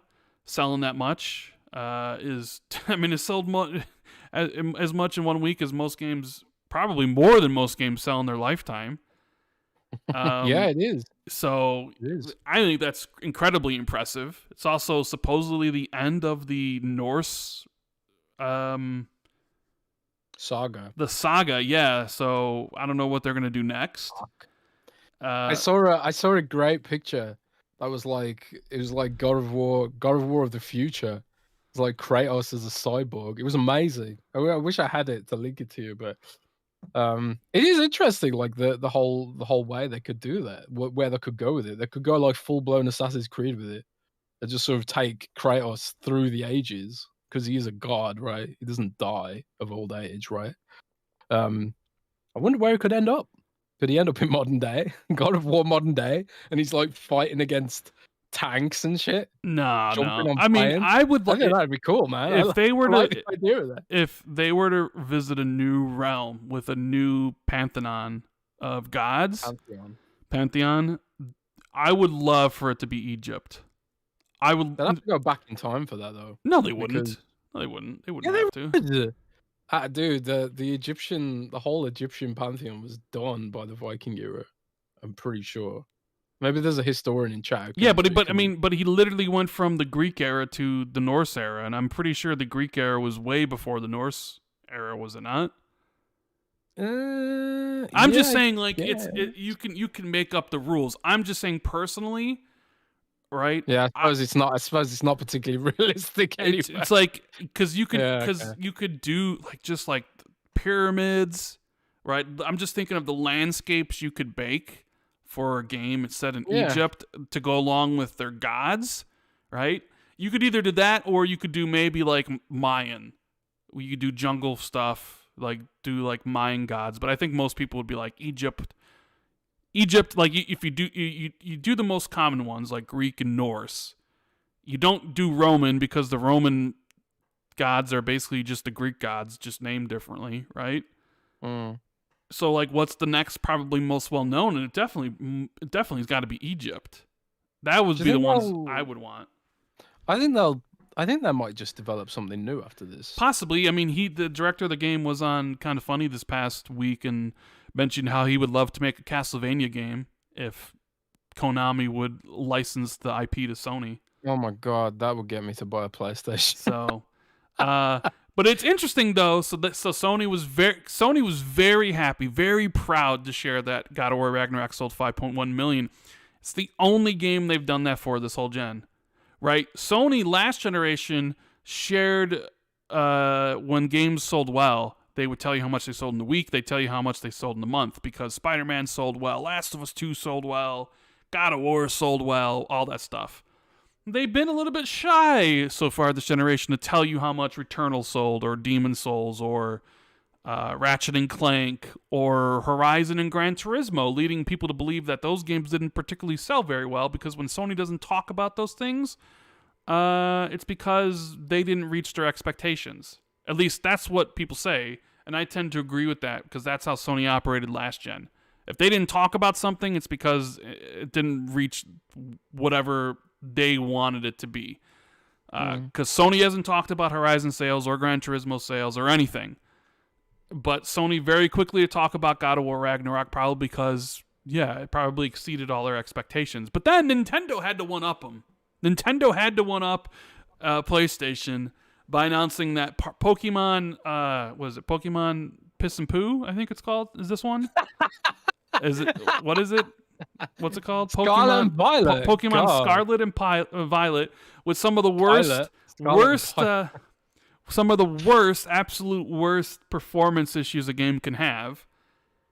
Basically broke every single record for an exclusive game period. Sold like 10.1 million in 3 days, which is like the biggest Switch launch ever, the biggest Nintendo launch ever. I guess also the biggest exclusive game launch of all time. So not even like, so bigger than anything. Which, you know, I guess maybe puts God of War Ragnarok's sales in perspective a little bit. I guess Pokemon Scarlet and Violet sold like 4 million in Japan alone out of the 10 million, which is, yeah, hey, I mean, you know, you're doing well in your home country. People buy that stuff, right? So almost sold as much as God of War Ragnarok and just in Japan. So, hey. Yeah. And I'm going to add to that number. I think I can't hold it back. I can't hold back, Rand. I've got to buy it. I've got no choice. I have to buy every Pokemon. It's like a ritual. It's a ritual, man. I own every single Pokemon game. And I have to buy this one too. It's just the way it goes. I'll be buying Pokemon till I'm dead. I'll be like 8 years old buying Pokemon Piss and Poo 2. Yeah. Or 3. Oh man. Yeah. But yeah, Amit Kumar in chat says, I'm having fun with it, but this is probably the ugliest and most unfinished game I've ever played. That's the thing. It's like you just let them get away with it because it's Pokemon. It's just the way it is.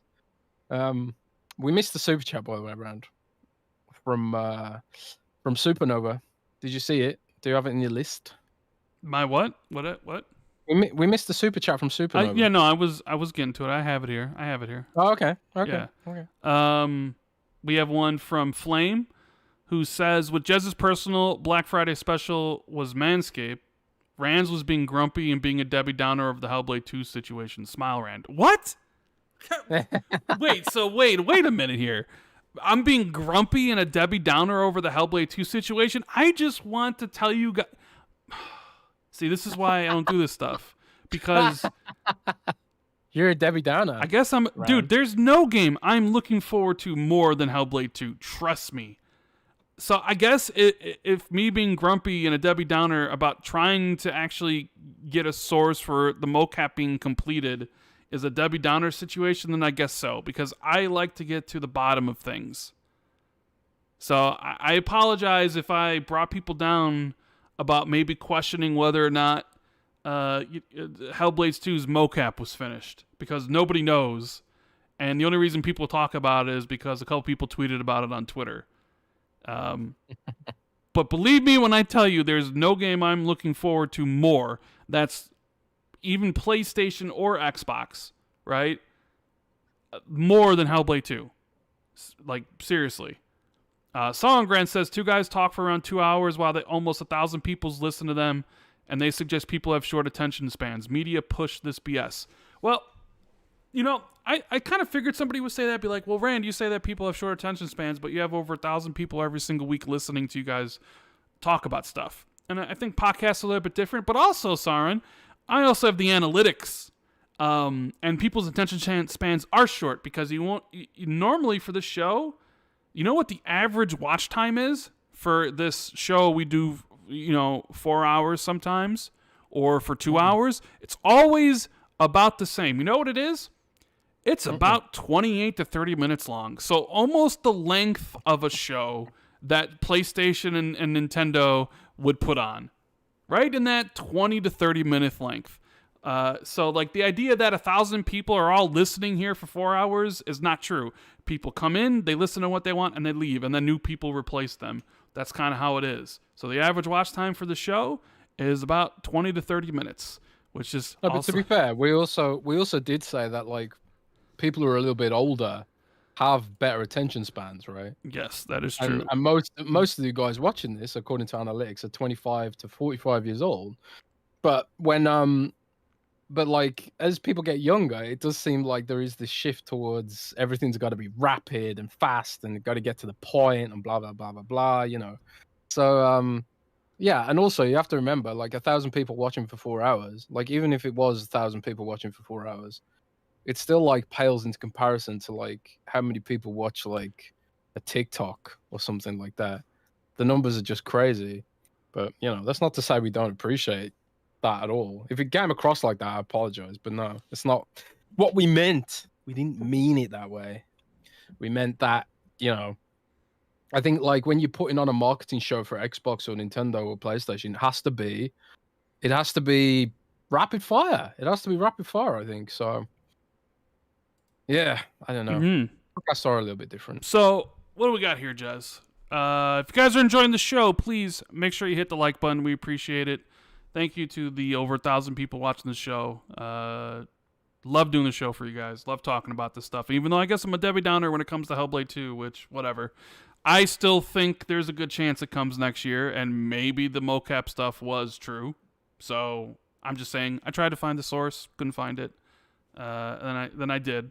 ZeniMax Online, Jez, has a 200 people working on a brand new IP, potentially Xbox exclusive. What do you think about this? I thought that was really cool, and a lot of you guys thought it was cool because it was one of our biggest news stories of the week. So, Elder Scrolls Online is not one of my favorite games in the world. In fact, I really don't like it. But I appreciate it because they've updated the hell out of it. It's very, very popular, and fair play to them. Fair play to them. So I'm kind of excited to think about what they would do if they weren't kind of constrained, because I feel like ZeniMax Online Studios, they were kind of constrained by having to make a game that felt like Oblivion and Skyrim, which, in my opinion, doesn't work as an MMO, in my opinion. But maybe I'm wrong, but like it felt dated as soon as I played Elder Scrolls Online. Like it didn't look good, it didn't play good, it was floaty, and I kind of feel like they borrowed the floatiness from Skyrim for some reason, even though that isn't necessarily a good thing that Skyrim has. But to be fair, they nailed the combat. It does feel quite a lot like Skyrim and Oblivion to some degree. So I'm kind of curious what that studio would accomplish if they were unleashed beyond having to make a game that was Skyrim. They could make their own IP. They can make it modern. And they could make it like, I don't know, something actually unique rather than just riffing off Oblivion. So I'm really excited for this. Yeah. And also, I suppose there is a question of, will it be exclusive? Will it be exclusive to Xbox? So this information comes to us from Windows Central Gaming, written up by the wonderful Sam Tolbert. And he says in the article that, speaking on the Product Builders podcast, creative director Ben Jones talked about some of the work that is going into this new IP, including how he's been working on it for the past 4.5 years. Jones shared that the design team he leads consists of about 50 people, while the greater development team working on the game consists of almost 200 developers. He also said the team is spread all over the globe and that the game is a considerable investment and a very large scope project. See, that's exciting to hear that. That is really exciting. And yeah. You know what, Rand? What? And this is based on pure speculation, by the way, again. I think it could be exclusive. Yes. I think this is one game that could be exclusive. So some of the information about it is that it's a AAA game with the new engine, but other than that, nobody really knows too much about it. So I guess the question I have is, you're a studio that goes by the name ZeniMax Online. Is this new game you've been spending 4.5 years on, and maybe 5 before it comes out? I would imagine it's probably getting close to be ready to revealed. Is this an online game MMO or whatever, or is this a standard regular game? I think this is most likely an online MMO kind of game. You think so? I mean, I think that's what the studio's set up to be. And I also think there's a high chance it'll be exclusive to Xbox and PC. Because, a lot of people said, like, one of the things people said, okay, online multiplayer game needs to be multi-platform to really hit all those metrics. And there are business models where that's the case. If a game is already established on other platforms, that means that the money that's coming in gets spent on trying to grow the franchise. So, like for your Call of Duty, for example, if you're going to pull Call of Duty off PlayStation, which will never happen, if you're going to pull Call of Duty off PlayStation, you're going to cut a massive part of that business model off. It's like cutting your arm off, right? But if it's a new game, like Sea of Thieves, you're not on PlayStation anyway. So like you can grow your fan base wherever you want to grow it, So I think there's a high chance that this could be exclusive. It's a new IP. There's no established presence on PlayStation, and there's no brand establishment on other platforms. New IP. I think this is highly likely that it will be exclusive to Xbox and PC, personally. And I think it probably will be an MMO. I think most of their job listings are related to online games and online services. The studio's DNA is online MMO and stuff like that. I think Microsoft really does like the sort of idea of having more MMOs, under their belt and under their platform. Something that can put on Azure, something that can use to push Azure. And I'm really interested in this, actually. But yeah, I mean, will it be a true MMO like with sorry, just to round that off? Will it be a true MMO where it's like dedicated servers where like there's hundreds of players in the same space, or will it be like more like Destiny where it's like instances? There's like a shared space, but like maybe there's only 15 players there at any one time, kind of like how Sea of Thieves works. Will it be a true full-blown MMO like World of Warcraft, dedicated servers, 1,000 people persistently on one server? Or will it be more like, a hub-based MMO kind of thing like Destiny, where it's only like dynamically match made with 15, 20 people or whatever in a shared space at any one time? So, I'm intrigued by it. And, so we'll hopefully see it sooner rather than later. Do you have any follow-up? I know, like, I think I'm right with you, right along with you. I'm not that interested in MMO, but I guess it depends on the style of online game they're making. Like, if it's an Elder Scrolls type of MMO, definitely not. But, I mean, we've seen Bungie make a quasi-MMO with Destiny, so it doesn't have to really follow that other format. I do feel this would be exclusive. It would just be on PC, so Xbox and PC. Unless it's like Windows. Yeah, unless it's like tied to a major franchise, but it doesn't sound like it is. It sounds like it's brand new. So I think we'll see it sometime soon. Maybe we'll see it next year, and then I don't know when it will release. But yeah, I'm kind of with you on that one. One of these games where it's like, hey, Bethesda has a lot to offer because I would imagine the id team is probably, it's been a couple years now. Like they probably are deep in whatever they're making. And ZeniMax Online. There's the other studio that was forget the name of the other studio. Not Alpha Dog, but Roundhouse. And like who knows what Roundhouse is making. Yeah. We know Arcane's making something else. Tango, we know they're making something else as well that's like complete opposite of horror. So there's like a bunch of, then Machine Games, people are convinced that Machine Games is also working on Wolfenstein 3. So there's a whole bunch of question marks with new things that Bethesda are making. So yeah, I'd be interested in seeing what ZeniMax Online is making and if it's something I would be interested in, because I hear the word MMO and my mind immediately goes to no. But we'll see. We'll see how that plays out. So maybe we'll see this game later this year. But you overcame because me and Carl have a thing now where we've decided that you're stubborn. Me and Carl have decided you're stubborn, man. That's not true. Yeah, we've decided. Me and Carl Eastwood, we've decided you're stubborn. So. You overcame your stubbornness though with regards to Vampire Survivors, because I know you looked at that game and immediately thought, "Ugh, this isn't a AAA photorealistic walking simulator." I don't need a game to be a AAA photorealistic game. Hang on, no, let me finish. And wait, when are you talking to Cold Eastwood about me?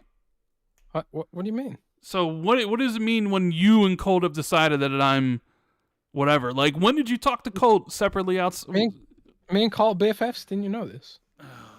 Me and Colt, we go way back.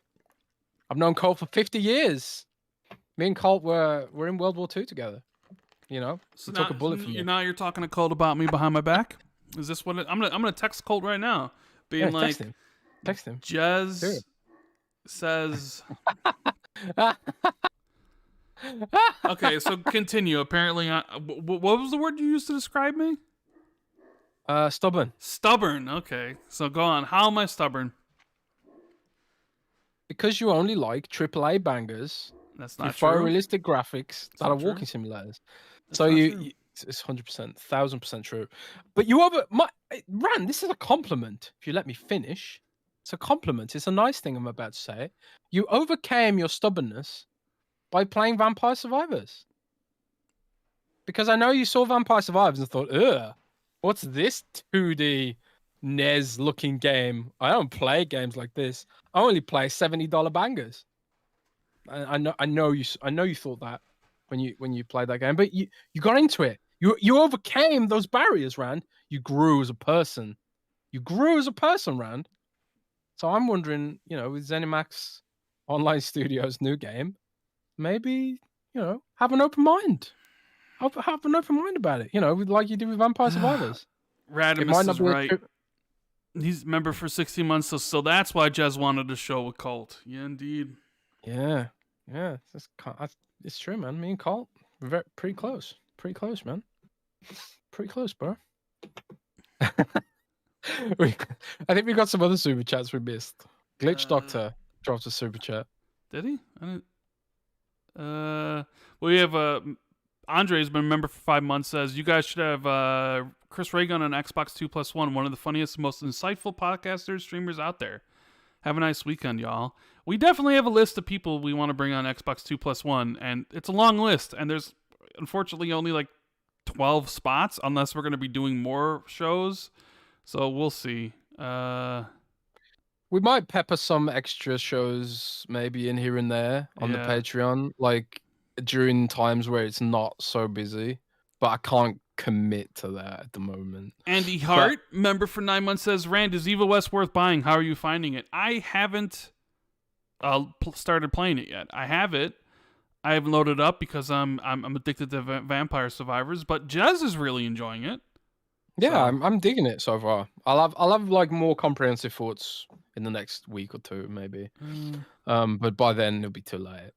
There's a problem with game journalism. It's like, well, I can either like do a rush job on the review and just not really take it so seriously and not get to the end, or I can take the review really seriously and do a really detailed review, and then no one will read it because it's too late. Which I hate game reviews because of that kind of stuff. But we also got a super chat from Jay Primo, who said hello. Yes. Hello, Jay Primo. There's a member chat, but yes. Oh, a member chat. I got everything. I read everything off. So I'm sure Glitch Doctor said there was a chat, but I can't find it now. What else we got here, Jez? I guess one last thing before we get into all the lovely Xbox versus PlayStation stuff. All right. Hyperkin is bringing back the 360 controller. Yeah, Hyperkin 360 controller. I'm not happy about this, Why? Because it's wired again. Yes, that is the drawback, is it not? Yeah, and you know what, Rand? What? I've got an article coming soon where I'm going to call out Microsoft's monopoly on wireless Xbox controllers. How about you call out their monopoly on SSD? Well, Seagate's monopoly on SSD stuff. That too. I'm going to call out that as well. And I'm kind of fed up with it. I'm gonna write an article about the wireless situation and also the fact that Sony was right. People laughed at Sony. Maybe we did too. I can't remember. But we laughed at Sony, having to pull out your screwdriver. Yeah. And the fact that there was no expandable storage for a few weeks or months after launch. I think it's like half a year, but yeah. Yeah, 6 months. But Sony got it right. They got it right, man. The M2 NVMe storage solution, Sony was right. You got to give them props for that one because the storage, the CF Express cards on the Xbox, they might be convenient, but boy, not only are they slower, they're way more expensive. So yeah, I think Sony got that one right. Have to say. But there might be some sort of limitation with the way Xbox operating Well, the system thing is. is, But, we just all assume because Microsoft said that more companies would get into making more cards or different cards, which would lower the prices. But all we have so far is this Seagate, and all they've done is just offer a 1 terabyte, a 512 gigabyte, and a 2 terabyte one. But It's because terrible. they're the only ones on the market for Xbox, they hardly ever drop in price. It's like $400 for the 2 terabyte one, and I think for Black Friday it was $40 off for the 360. It was $360. But these things hardly ever go on sale because they don't need to, because it's the only option. So right now it's just pathetic. You know, I've been looking for deals on storage and stuff. I've been trying to like look at how to make your own CF Express expansion cards, because there are third parties on eBay who sell converters to convert a CF Express card to the proprietary slot that Xbox uses, and you can buy them now. But it's like that's even more complicated than what Sony's offering. So yeah, it's not good. It needs to change. And you know, there was supposed to be competition. I'll go back and find that quote, but there was supposed to be competition that would bring the prices down, and they ain't. So yeah, some of the deals I've seen for PlayStation 5 compatible SSDs, M2 drives, the last week make Xbox look pathetic for real. So yeah, that's that story. But yeah, the Hyperkin 360 looks good. I guess it's nostalgic, but again, it's the whole wired thing. I'm not going to use a wired controller in 2022. Do you think it would cost more for them to like pay for the proprietary wireless technology? Well, no, they can't, because okay, normally I would agree with you. Normally I would say third parties aren't allowed to use the wireless technology, but I am pretty damn sure Razer has a third party controller that is wireless on Xbox. No, they don't. No, they don't. They don't. You sure? All of Razer's Wolverine controllers are wired. The only wireless controller that Razer offers is a regular Xbox controller with a Razer shell on it. All the wireless controllers for Xbox are modified Microsoft controllers, with the exception of Scuff, I think. And I think that's something to do with the fact that Scuff has patents on controllers that Microsoft uses, which may give them some leverage. But Microsoft has pretty much blanket exclusivity over the wireless signal for their controllers, and they don't let anyone else use it. And that sucks, because again, it means that all the third-party controllers are wired, and that's just really lame in 2020, you know? So, yeah, I'm going to be writing about that too, because I think it's bad for consumers. It's bad for the Xbox community. I don't care what's good for Microsoft. They get a monopoly on controllers for PC and whatever, fine. But I think like that's just sucks for consumers. Like we can't even buy a wireless Xbox controller with back paddles on it without getting the really expensive Elite controller. So, you know, LeBurn98 says, Jez, you're assuming that other companies want to make proprietary storage for Xbox. I'm not assuming, because they did constantly last gen when they were making, you know, Seagate, Western Digital, Samsung, everyone made storage devices for the branded and Xbox licensed storage devices for the Xbox One console because it's easy. Nobody wants to make proprietary storage for Xbox, maybe because it's CF Express and because it's a really expensive standard. And like it's like an open standard or something, or a consortium or something. Like the license fee for CF Express is really high, and typically it's used for like high-end cameras or something, if I remember right. Basically, CF Express sucks, and Microsoft should have gone with NVMe. But maybe like, I don't know. Maybe there's some sort of weird quirk with the Xbox operating system, because we got to remember the Xbox Series SX operating system is pretty much the same one we've had from the Xbox One era, just like modified, right? And like there's all sorts of weird limitations with the hypervisor implementation they've got going on. So maybe it's like they can't have a separate partition. And what CF Express does, it lets the console think that the internal SSD is just expanded. So when you plug CF Express in, it becomes part of your main partition. There's like it's not like a separate drive. It's part of the main drive. So maybe that's something to do with it. I think. Maybe. I don't know. The Digital Foundry might know more than me about this. I'm not a storage guru. Complicated topic. Storage. Do you know much about storage, Rand? No, I don't know. Fan? I don't know anything about storage. Do you know what I've been getting into recently? What? Custom keyboards. Really? Yeah, custom keyboards. You know, it's like a whole thing, like switches and lubrication for the stabilizers and like custom boards and then artisan keycaps. It's really expensive, but people love that shit, man. It's a whole hobby. I'm going down the rabbit hole, man. I'm gonna waste all my money on expensive keyboards now. But anyway, tangent. I don't want a Hyperkin Xbox 360 controller because it's wired. Do you want one, Rand? Do you miss the Xbox 360 controller enough to play with the wired version? Do you miss it at all? I mean, the 360, I don't miss it really, but I mean, if you're going to bring back the OG Xbox controller, why not bring back what a lot of people consider to be the best controller ever made, being the 360 controller? So I think it's a smart business move. I'm just not really super interested in buying a wired controller, essentially. Jay Primo's like, what are we talking about again? And we were just kind of wanting this thing about proprietary tech and the wireless stuff and the SSD stuff.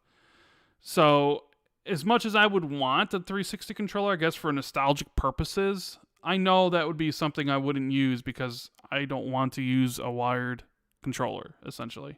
But I know there's maybe people out there whose nostalgia gets the better of them and are like, I need to have this 360 controller that works on my Xbox Series X and S. So I think I think they could I mean, if the OG Xbox controller sold well, then I don't see why these wouldn't even sell better, because they're the better controller. Like, I'll die on this hill. The OG Xbox controller is awful. One of the worst controllers ever made. The big one, not like the series, not like the Xbox S model that actually was good. I don't know how anybody likes that. And I have big hands. I got big hands. That Xbox controller is awful.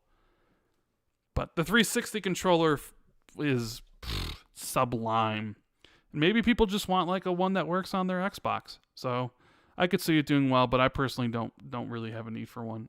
Sean Kramer has been a member for 6 months, says, I just plug in an external drive to the USB and move my games back and forth. It only takes a few minutes. Yeah, and you can do that. You don't necessarily need the prices that Seagate has for these Series X and S hard drives. You just plug in an existing hard drive that you have and move games back and forth when you want to play them. It's a lot faster than maybe re-downloading stuff. But some people, they just want... I mean, you look at stuff like Modern Warfare 2 with Warzone and all the stuff. It basically is like 100 gigabytes. Forza Horizon 5 is like 120 gigabytes. You know, Series S is going to be the console that sells the most for Xbox, and that only comes with a 512 gigabyte hard drive with only, 400 of it available to use or something? I forget how much is actually available to use on the Series S. Something like that. It's not. Yeah, so you can't really fit that many games on it, and you're going to have to expand it, and some people don't want to have to deal with the idea of moving games back and forth. So, yeah, that's where we're at. But anyways, I just wanted to mention the Hyperkin stuff, because why not bring the 360 controller back? Yeah, why not? They're bringing back everything now. There'll be an Ouya revival next. Probably. But that brings us to some of this Xbox versus PlayStation stuff, and I guess we'll start... I'm going to start with next-gen consoles, Jez, because one of the things here that Sony talked about in their response to the CMA about, like, hey, Call of Duty, if Xbox took Call of Duty away, we might have an issue with, adoption for the next-gen consoles, because they said that it wouldn't... They basically implied in their response, it was redacted, but that the next gen consoles were coming in 2028. So PS6, an Xbox Series, Triple X, what have you. Does 2028 line up to you as the date where we would see? I know, I've always felt like it was either 2028 or 2029. 2028 probably makes more sense. I think 2028 is a good landing strip for that, but increasing, like, we talked about this on Xbox 2+1 this week, but how, like, before I said I didn't think there'd be a mid-gen refresh because of the chip shortage and stuff. But now, like, we're sort of turning the corner with some of that stuff. And if the next gen really is 2028, God, how old will I be then? That's in like 6 years. God, I'll be 42. Bro. You'll be 50. No, 62. I won't be 50 just yet. How, 40, 48? 47. Holy shit. You think we'll still be podcasting when the I don't know. next consoles come out? I mean, does Chat, do you still want us to be podcasting in 2028? Do you want us to be podcasting when a new generation arrives, when we're talking about the PS6 and the Xbox Series XXX? And maybe by 2028, some of Microsoft's new studios might actually release a game by that point in time. Maybe Fallout 5 will be announced by then. Fallout 5 still won't even be announced by then. 2028, my God. Well, I do think there'll be like a mid-gen refresh based on that timeline. You know, probably what, 2024, 2025? Yeah, something like that.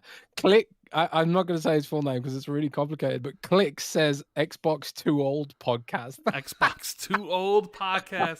How true is that? Would that be?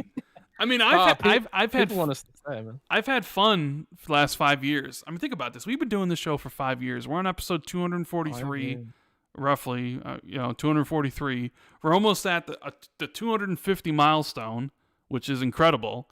I never thought we'd last this long. I mean, we started this podcast basically just like, hey, we talk on Skype. Should we make a podcast? And it was kind of like, yeah.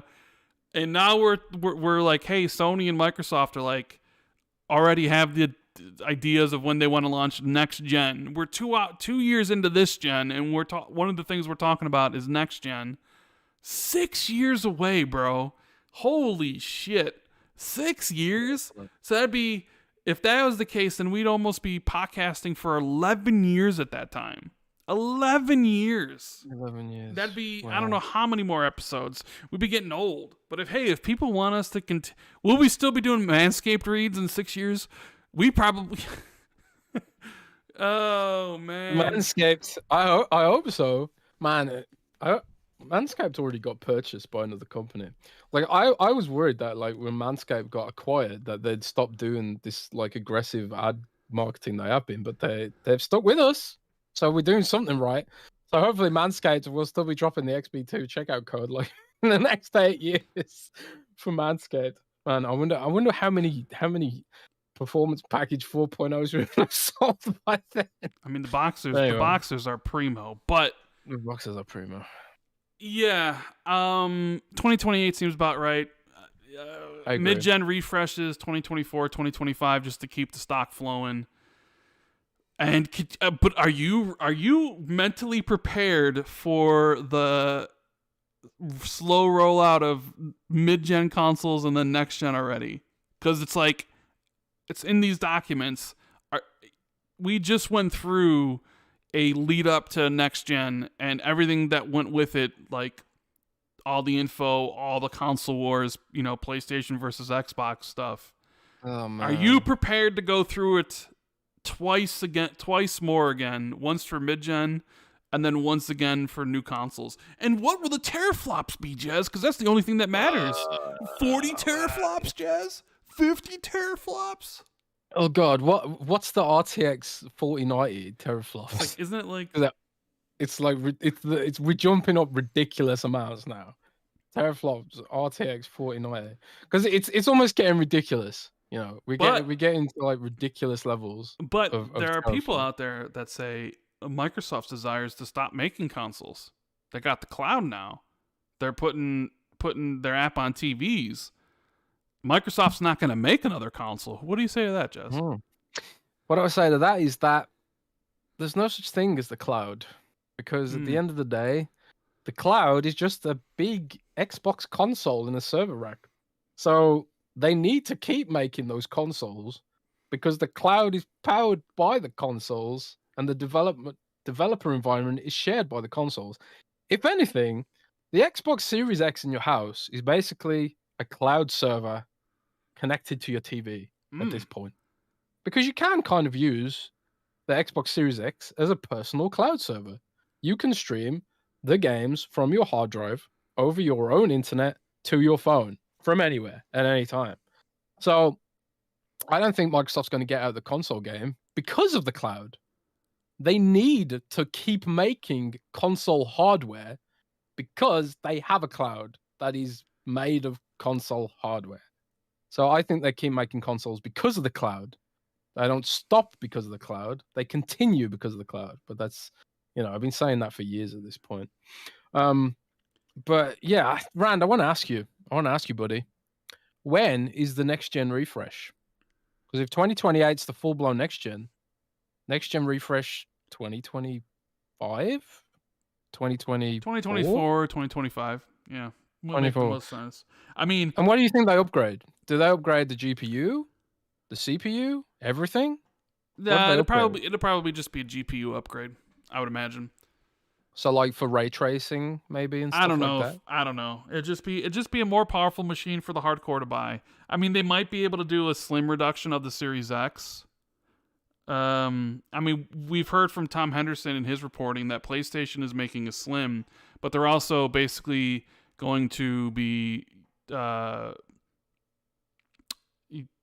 going to be using like detachable disk drives. Yeah, as a way to I kind of like that idea. As a way to sort of combine production lines. So instead of having a line that makes digital PlayStations and a line that makes regular PlayStations, they can just have one line that just makes PlayStations and then attach the disk drive to it. I think that makes complete sense in current year because we're all going digital anyway. True. The last thing anyone needs is a disk drive. So, I mean, slims are always a thing that happens. So there'll probably be a slim Series X. I don't know if you can really slim out a Series S, but that'd be badass though. Do you remember how small the PS2 got in the end? I do remember how small. Oh, remember how small the 360 got towards the end? Yeah, but it was nothing on the PS2. The slim PS2 was ridiculous. Bro, what about the size difference between the Xbox One, the VCR, and the One S? That was a significant difference. And the VCR Xbox One had a external power brick, and the Xbox One S had an internal power brick, and it still looked way smaller. God, I completely forgot about that power brick. You could beat someone to death with that. Kill somebody with that power brick. Absolutely. So if you look at this, if you look at this gen as last gen as reference, Sony put out the PS4 Pro in 2014. Or no, Sony put out the PS4 Pro in 2016, and Xbox put out the One X in 2017. So 4 years before and 3 years before. So if you follow that line of thinking, then it'll be somewhere around 2024, 2025. When they would potentially put out new consoles, and then 3 to 4 years later, you'd have the run up to the brand new consoles and stuff. But so that was in the documentation, and then where do we even begin with all this stuff? All this lovely bullshit between Xbox and PlayStation. I guess we'll just go with. We'll start it off because it almost seems like this all revolves around Call of Duty. So. If you guys recall, we had talked about this months and months ago, or not that long ago, maybe like 2 months ago in October, last month probably, jeez. Phil had made an offer to keep Call of Duty on PlayStation for 3 years, which then Jim Ryan, which started the whole back and forth, which is what I was living for at that time because it was incredible. Jim Ryan had come out and said, this was inadequate on every level. You got to think of the PlayStation gamer, all that stuff. Like, right? But according to the New York Times article from earlier this week, Microsoft offered Sony a 10-year deal for Call of Duty. 10 years to keep Call of Duty on the platform after the current deal ends in 2024 to essentially 2034, which would bring it to, I mean, hell, if next gen starts in 2028, you're already 6 years into next gen when that deal, that's a long ass deal. It's a long ass deal. But Sony had no comment, according to New York Times, right? No comment. No comment, because the New York Times was basically talking about. Let me bring some of this up. Let me get some of this stuff.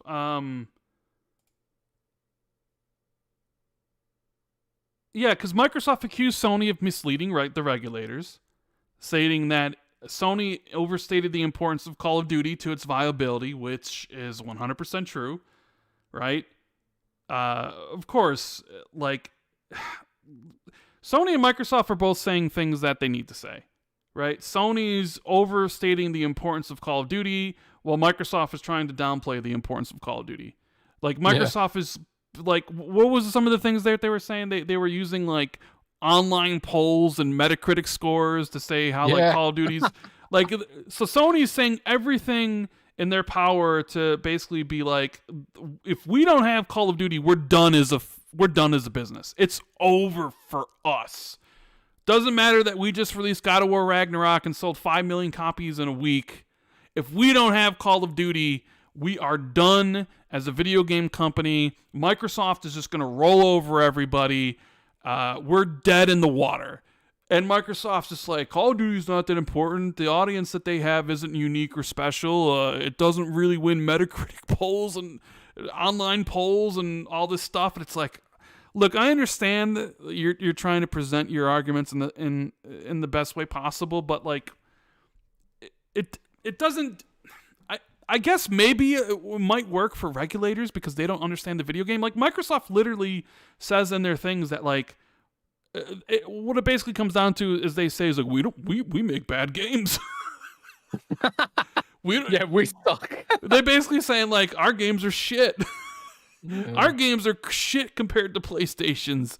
I mean, but Microsoft's trying to tell the regulators that essentially we should be allowed to own Activision Blizzard because we're third place in this market, and you know our games aren't very good, especially on the level of Sony's.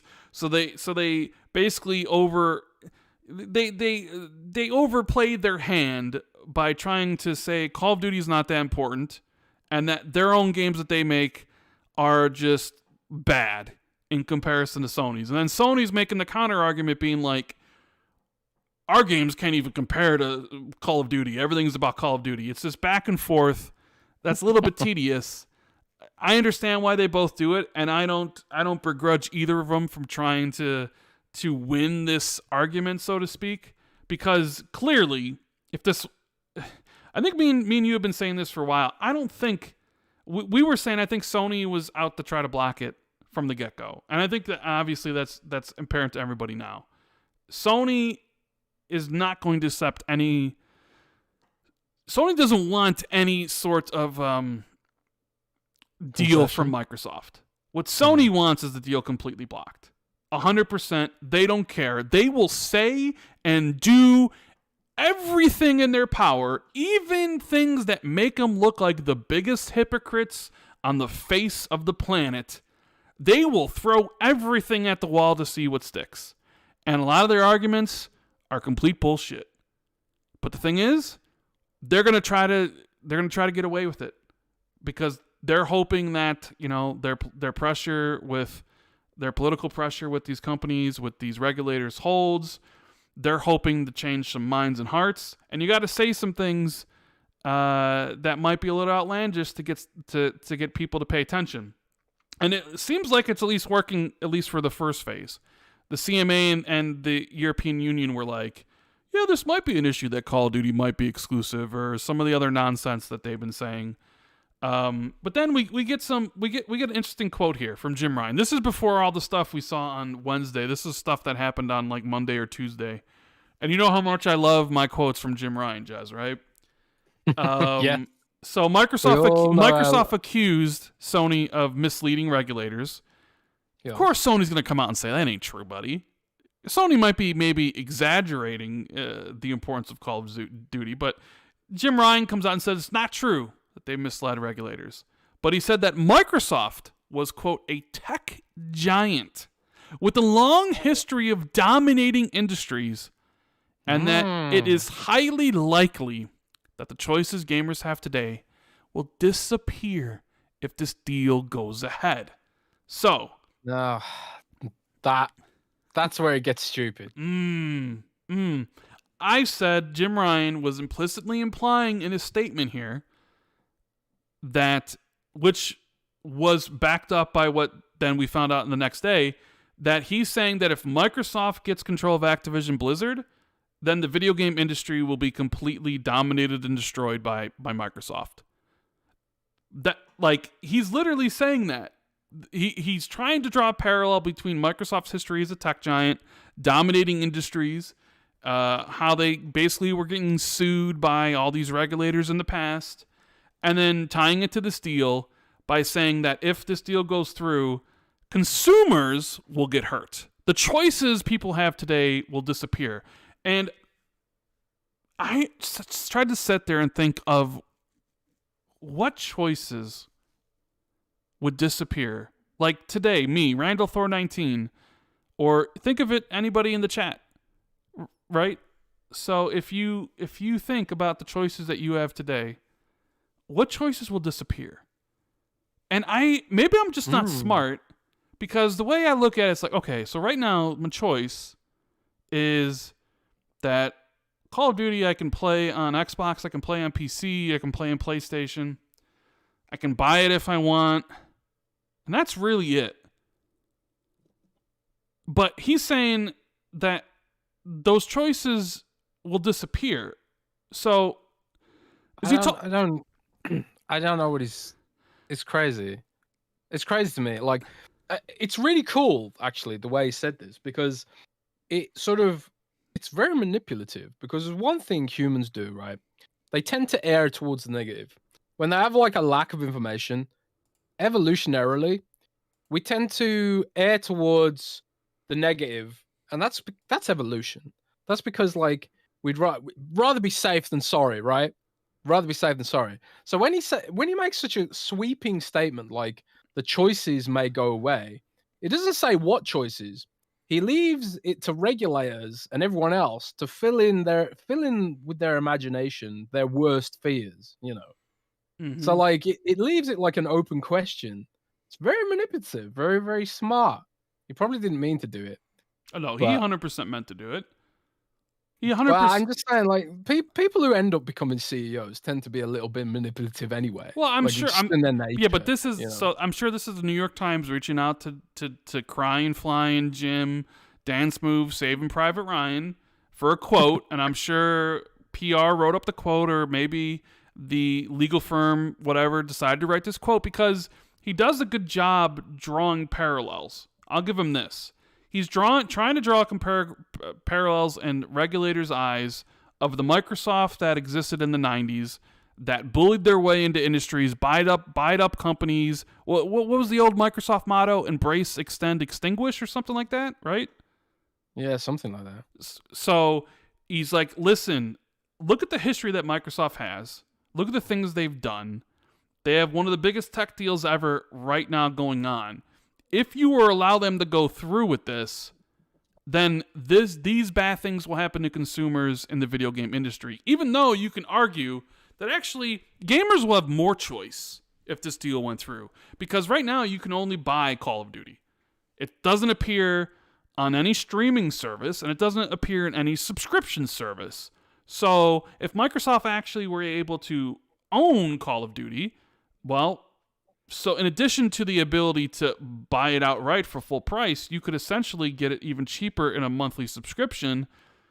And then the ability to stream it on streaming devices, whether it's, you know, iOS or Android or PC or your TV, which currently don't exist for the game. So like the idea that choices will disappear is absurd in the face of it, because he's implying that either buying the game outright will completely disappear, or he's really only saying, you know what? Guess what? The game won't be on PlayStation. But we already know Microsoft's like, listen, we're giving you a deal to 2034. That's 10 years from now. Who knows what happens in 10 years? I don't even know if I'll be alive in the next 10 years. Nobody really does. Anything can happen out of a blink of an eye, right? So I think Jim's doing a good enough job making the regulators think about these things. Now, when you get into actual documentation, they come across as completely hypocritical, and I don't think they have a leg to stand on with any of this stuff. But like, my biggest fear was not fear, because honestly, if the deal doesn't go through, the deal doesn't go through. I'm not going to wake up and cry about it, because you will, because you have this deep-seated desire to see World of Warcraft and Blizzard Unchained from Bobby Kotick, but I don't. I've looked at this deal and be like, I think this is good. Need my StarCraft back, Rand. I know you want your StarCraft back, but I only like the deal because I felt it gave Microsoft a better chance of competing toe-to-toe with PlayStation, having all these things, then like, so that I could get potentially more games and Game Pass could get bigger and get more things for it that I could enjoy. Like, I don't really have any, like, I'm not one of those people who are like, oh man, Call of Duty's like, I love it so much, I need it every year, even though I'll play it every year. If I didn't, I wouldn't lose any sleep over it. Bethesda's the bigger purchase to me. Like, 100, personally, like, I think Bethesda, I'm going to enjoy more things out of Bethesda than I will out of this. So if the deal does, 100%, because I'm interested in machine games, Indiana Jones, plus Wolfenstein 3, plus whatever else they make, plus what id Software is making, Starfield, you just go through the list, Arcane, like they got way more studios, like, because I don't know, like the idea that... But Rand, think of this. Candy Crush with Xbox achievements. Don't care. I know you want that shit. Don't care. You used to play mobile games for Chivos. You don't want Candy Crush with Xbox Chivos? I'm just telling you, if this deal ended up being blocked tomorrow, I'd wake up, make a video about it, and I'd be like, whatever. Because it doesn't mean as much to me as Bethesda did. Bethesda, I was super excited for this. It's like, yeah, I play Call of Duty and I play the campaign, and I guess it would save me $70 every year because I would never have to buy Call of Duty again. But other than that, I'm not attached to their games like I am with a lot of the Bethesda stuff, or even some of the Xbox first party stuff. I only liked it for Xbox because I felt it would allow them to compete better with PlayStation. And it would allow them. It would basically negate PlayStation's advantage over Xbox, where PlayStation could get better deals for third parties and money hat that stuff. Because I feel like having Call of Duty on Game Pass would drive people to the ecosystem. It would drive Game Pass subscriptions. More people would play an Xbox, which would mean Microsoft would invest even more in Xbox, and I would have more games outside of Call of Duty for me to play. So I was more looking at it like as a competitive thing versus like I'm super interested, because I really don't even care what Bethesda's doing. Like, I like Diablo 4, I like Diablo, but like I don't care about their new survival game. Like, that doesn't interest me whatsoever. Oh, you said Bethesda, you mean Blizzard. I mean Blizzard, whatever. You know what I'm talking about, right? Yeah. But dude, it's like, come on, man. I feel like from a pure sound investment perspective, Blizzard has to be a better investment, because they're going to make games that make money. I'm not arguing who's a better investment from the Xbox side. I'm talking about personal preference here. I'd agree with you. Activision Blizzard is probably a way better investment than Bethesda. It'll probably make them way more money than Bethesda ever could. I'm strictly talking about personal preference. If the Call of Duty deal, if the Activision deal died tomorrow, I'd be like, whatever. Right? Because the publishers I would want or the developers I would want aren't them. Like, when we were talking about what Microsoft should buy next after Bethesda, it never even entered my mind for Activision Blizzard, because I don't really care about their games on that level like I do Bethesda, or I do Capcom, or I do Warner Brothers Games, or a lot of the other publishers. Like, Activision Blizzard is strictly Call of Duty, and while I play it every year, it's not like I love it and I'm in love with it, or like I am some of the other publishers out there. But either way, I just don't think the deal's going to get blocked, right?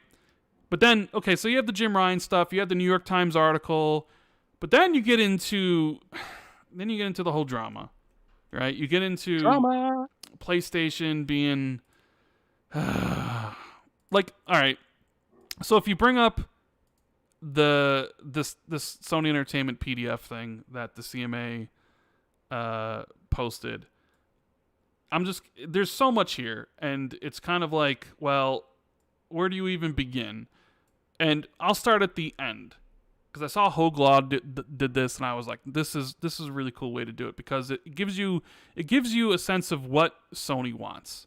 So this is like a 22-page thing, 50 paragraphs long or whatever, and Sony's conclusion is that the Xbox Activision transaction threatens the gaming ecosystem at a critical moment. Isn't it always a critical moment in gaming, Jez? Isn't it always, it's 24/7 threatens critical. The entire gaming ecosystem. It would take an irreplaceable gaming franchise, Call of Duty, out of independent hands. Irreplaceable? I don't know how Nintendo got along without it for so long, but that's the other thing. Like, I don't know how did mobile gaming survive without Call of Duty? Call of Duty Mobile is not that old, and even then, it's not even that popular. I just find it funny that because PlayStation refutes Microsoft's stance that, well, Nintendo does extremely well and they don't have Call of Duty, and PlayStation makes that argument that's because they're not in the same demographic, and they're not competing with you and stuff like that, and blah blah blah blah blah. So they're going to say it would take an irreplaceable gaming franchise, Call of Duty, out of independent hands and combine it with Microsoft's highly successful gaming system, leading multi-game subscription service, the dominant PC OS, and leading cloud platform. And this is where it gets juicy. The only way to preserve robust competition and protect consumers and independent developers is to ensure that Activision remains independently owned and controlled. So, see, this is bullshit, especially about the independent developers. Oh yes, we haven't even gotten to some of that stuff, Jez. Oh my god. I mean, the independent developers aspect is laughable, because if you bring more eyeballs to Xbox Game Pass, the independent developers will get way more royalties from their inclusions in Xbox Game Pass. Xbox Game Pass has done more for independent developers on the two main consoles for anything, recent years, because it means they don't have to compete with AAA games. Bro, Sony's literally saying if this deal goes through, it'll destroy the video game industry. That's literally what they're saying. If you allow this to happen, competition will be destroyed. We won't even exist anymore, and consumers and independent developers will be hurt. Like, that's their position. This deal needs to be blocked. Right? No concessions, no 10 years for Call of Duty. It needs to be blocked. And when they explain, okay, so they say, this is how consumers would be harmed, Jez. In the short term, PlayStation users would no longer have access to Call of Duty. Like, that's a huge, horrible thing. Oh my God, you don't have access to Call of Duty. Get over it. You know how many times people told me, if you want to play Spider-Man, buy a PlayStation? Oh, but then people will be like, well, this is a different scenario. And I would argue it's not. The only thing different here is scale. All these deals that PlayStation does, they're of a smaller scale. The only reason you're arguing that they're not comparable is because Microsoft actually wants to own the franchise. So the idea here, PlayStation is saying, in the short term, PlayStation users would no longer have access to Call of Duty isn't really a good argument, because there's plenty of other places they could play Call of Duty. And PlayStation users, like, they're being branded here as like the only consumers that matter, right? In the short term, PlayStation users would no longer have access to Call of Duty, even though I do recall a time where every Spider-Man game was literally on Xbox for years and years in console generations, and then suddenly it wasn't, right? Or, hey, Final Fantasy was on Xbox for a long time until the new ones weren't. And at one point, Final Fantasy was on Nintendo until it wasn't, right? So they don't have access to Call of Duty, or would be forced to spend £450 on an equivalent Xbox to play this hugely popular game on their less preferred device. Like, the idea of playing something on a less preferred device is the paramount of protecting and how consumers would be harmed. I think it's hilarious. It's less preferred because it's more popular. Like, I literally had someone on WhatsApp, a friend of mine, saying like, "God, I can't find a PlayStation anywhere. I'm trying to buy a PS5 for my son." And I was like, "Oh, why doesn't he want an Xbox?" I mean, obviously I knew the answer, but rhetorically, I said to him, "Why doesn't he want the Xbox?" And he said, "Because all his friends have got PlayStation." Like, the whole crossplay thing did nothing to dent that whole mentality of, if my friends have this console, then I need this console. That's just the way it is at the end of the day. And so for Sony to say that, like, it's less preferred, it's again, this is like them shooting themselves in the foot.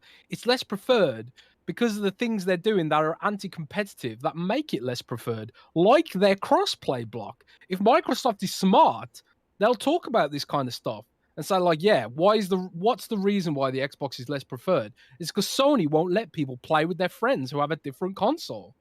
They won't let them do it. Why are games reaching technical parity that shouldn't?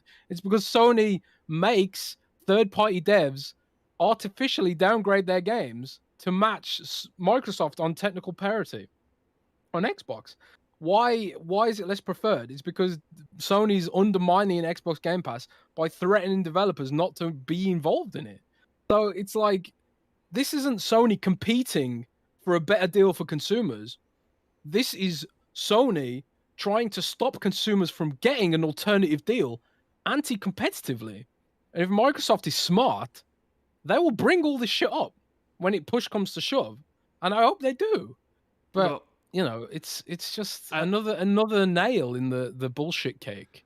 I love how the Sony uses that, they would have to spend £450 on an Xbox when, like, you can literally get a Series S right now for £189, or you can play it on PC, but they use the most expensive Xbox, and they're like, they'll be forced to spend this amount of money on this, right? You can play in the bloody cloud. I was playing Halo Infinite on cloud the other day, and it's 60 frames, and like the only lag I think was coming from my Bluetooth, and I suck at Halo, but it wasn't the latency that was making me die. It's because I suck at Halo.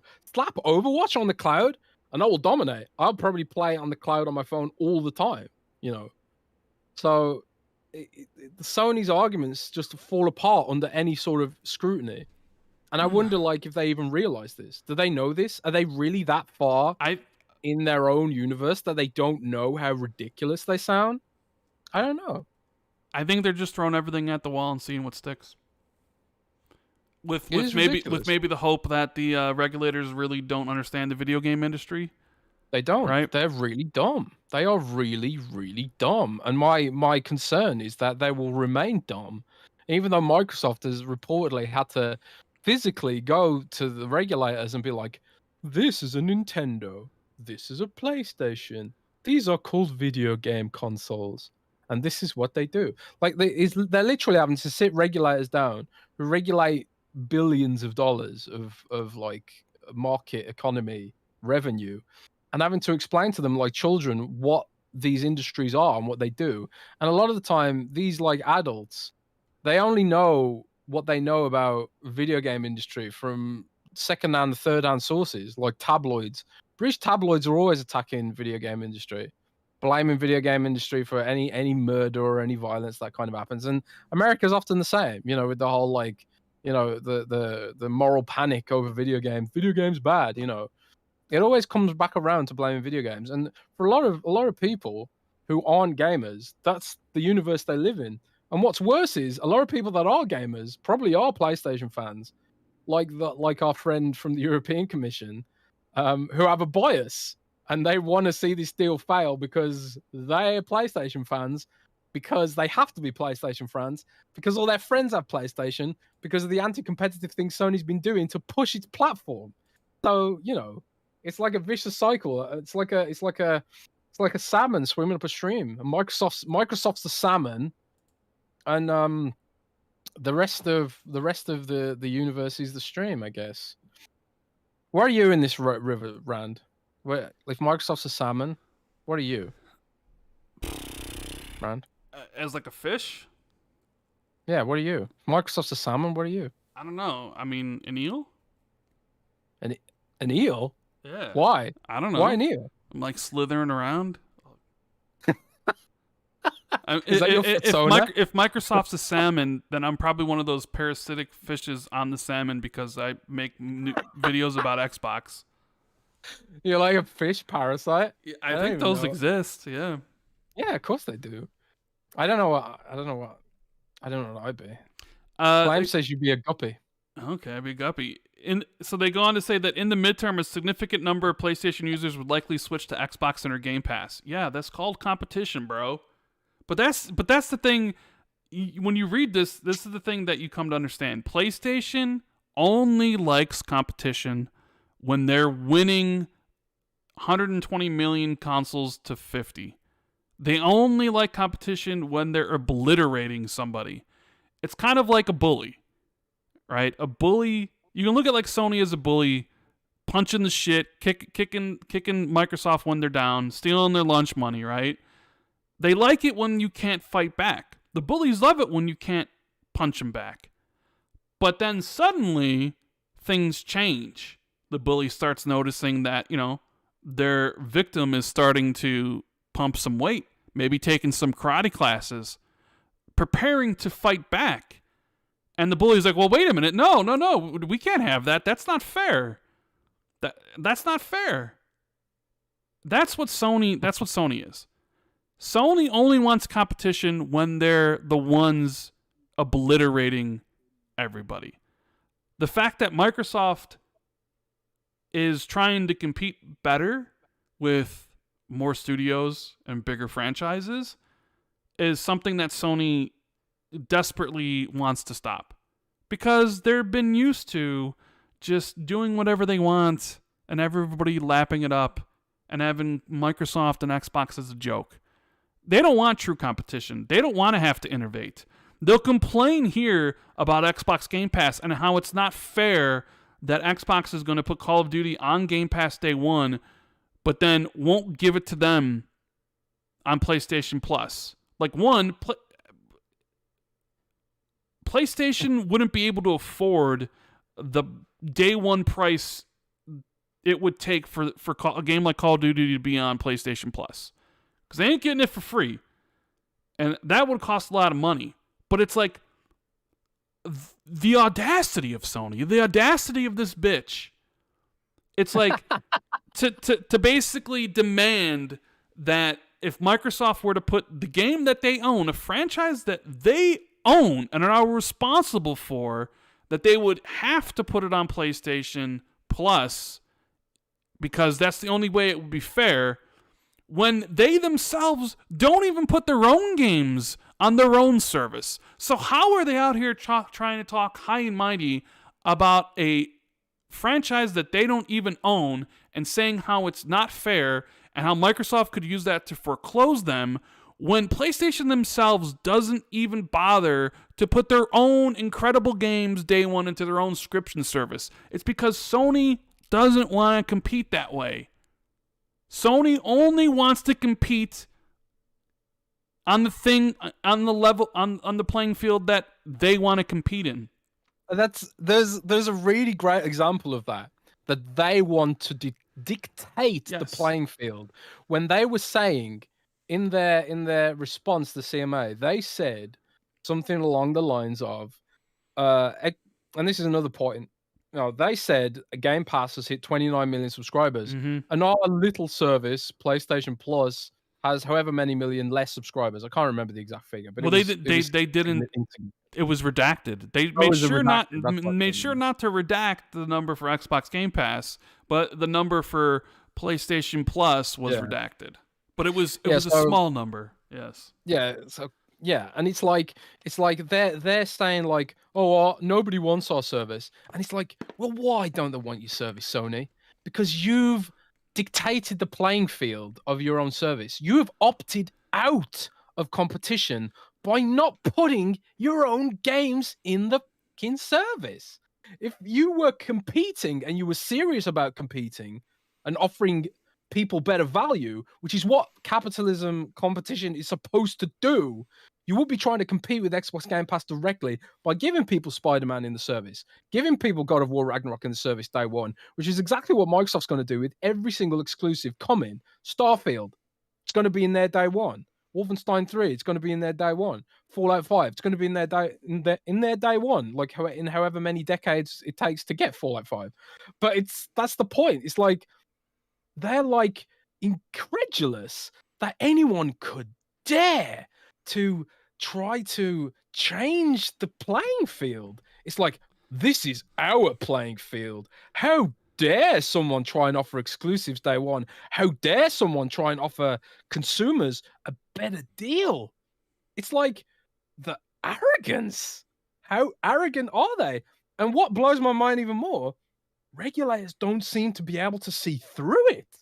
It's like they're so audacious in this approach that regulators are like, oh yeah, they're right. Because they're just blinkered by all these things they don't understand. Because they're stupid. They're stupid, Rand. Here's where it gets also very interesting. Faced with weaker competition, Microsoft would be able to increase console and game prices for Xbox users, including those that switched from PlayStation, I love that increase the price of Game Pass, and reduce innovation and quality.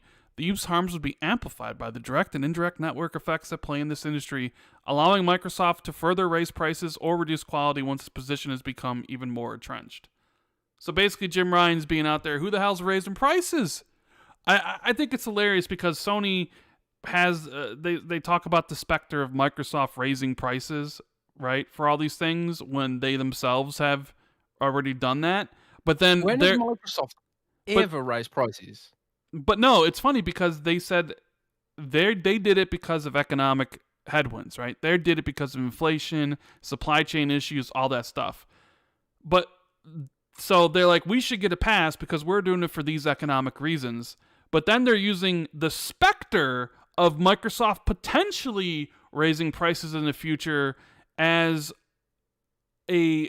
like a theory of harm, that they're going to foreclose their rivals, because if you allow this to go through, if they're allowed to control these things, then they'll raise the price of the consoles, they'll raise the prices of the games, they'll raise the prices of Game Pass, and then on top of that, they won't reduce innovation and quality. You could make the argument that Microsoft is the one out here actually innovating, and PlayStation isn't.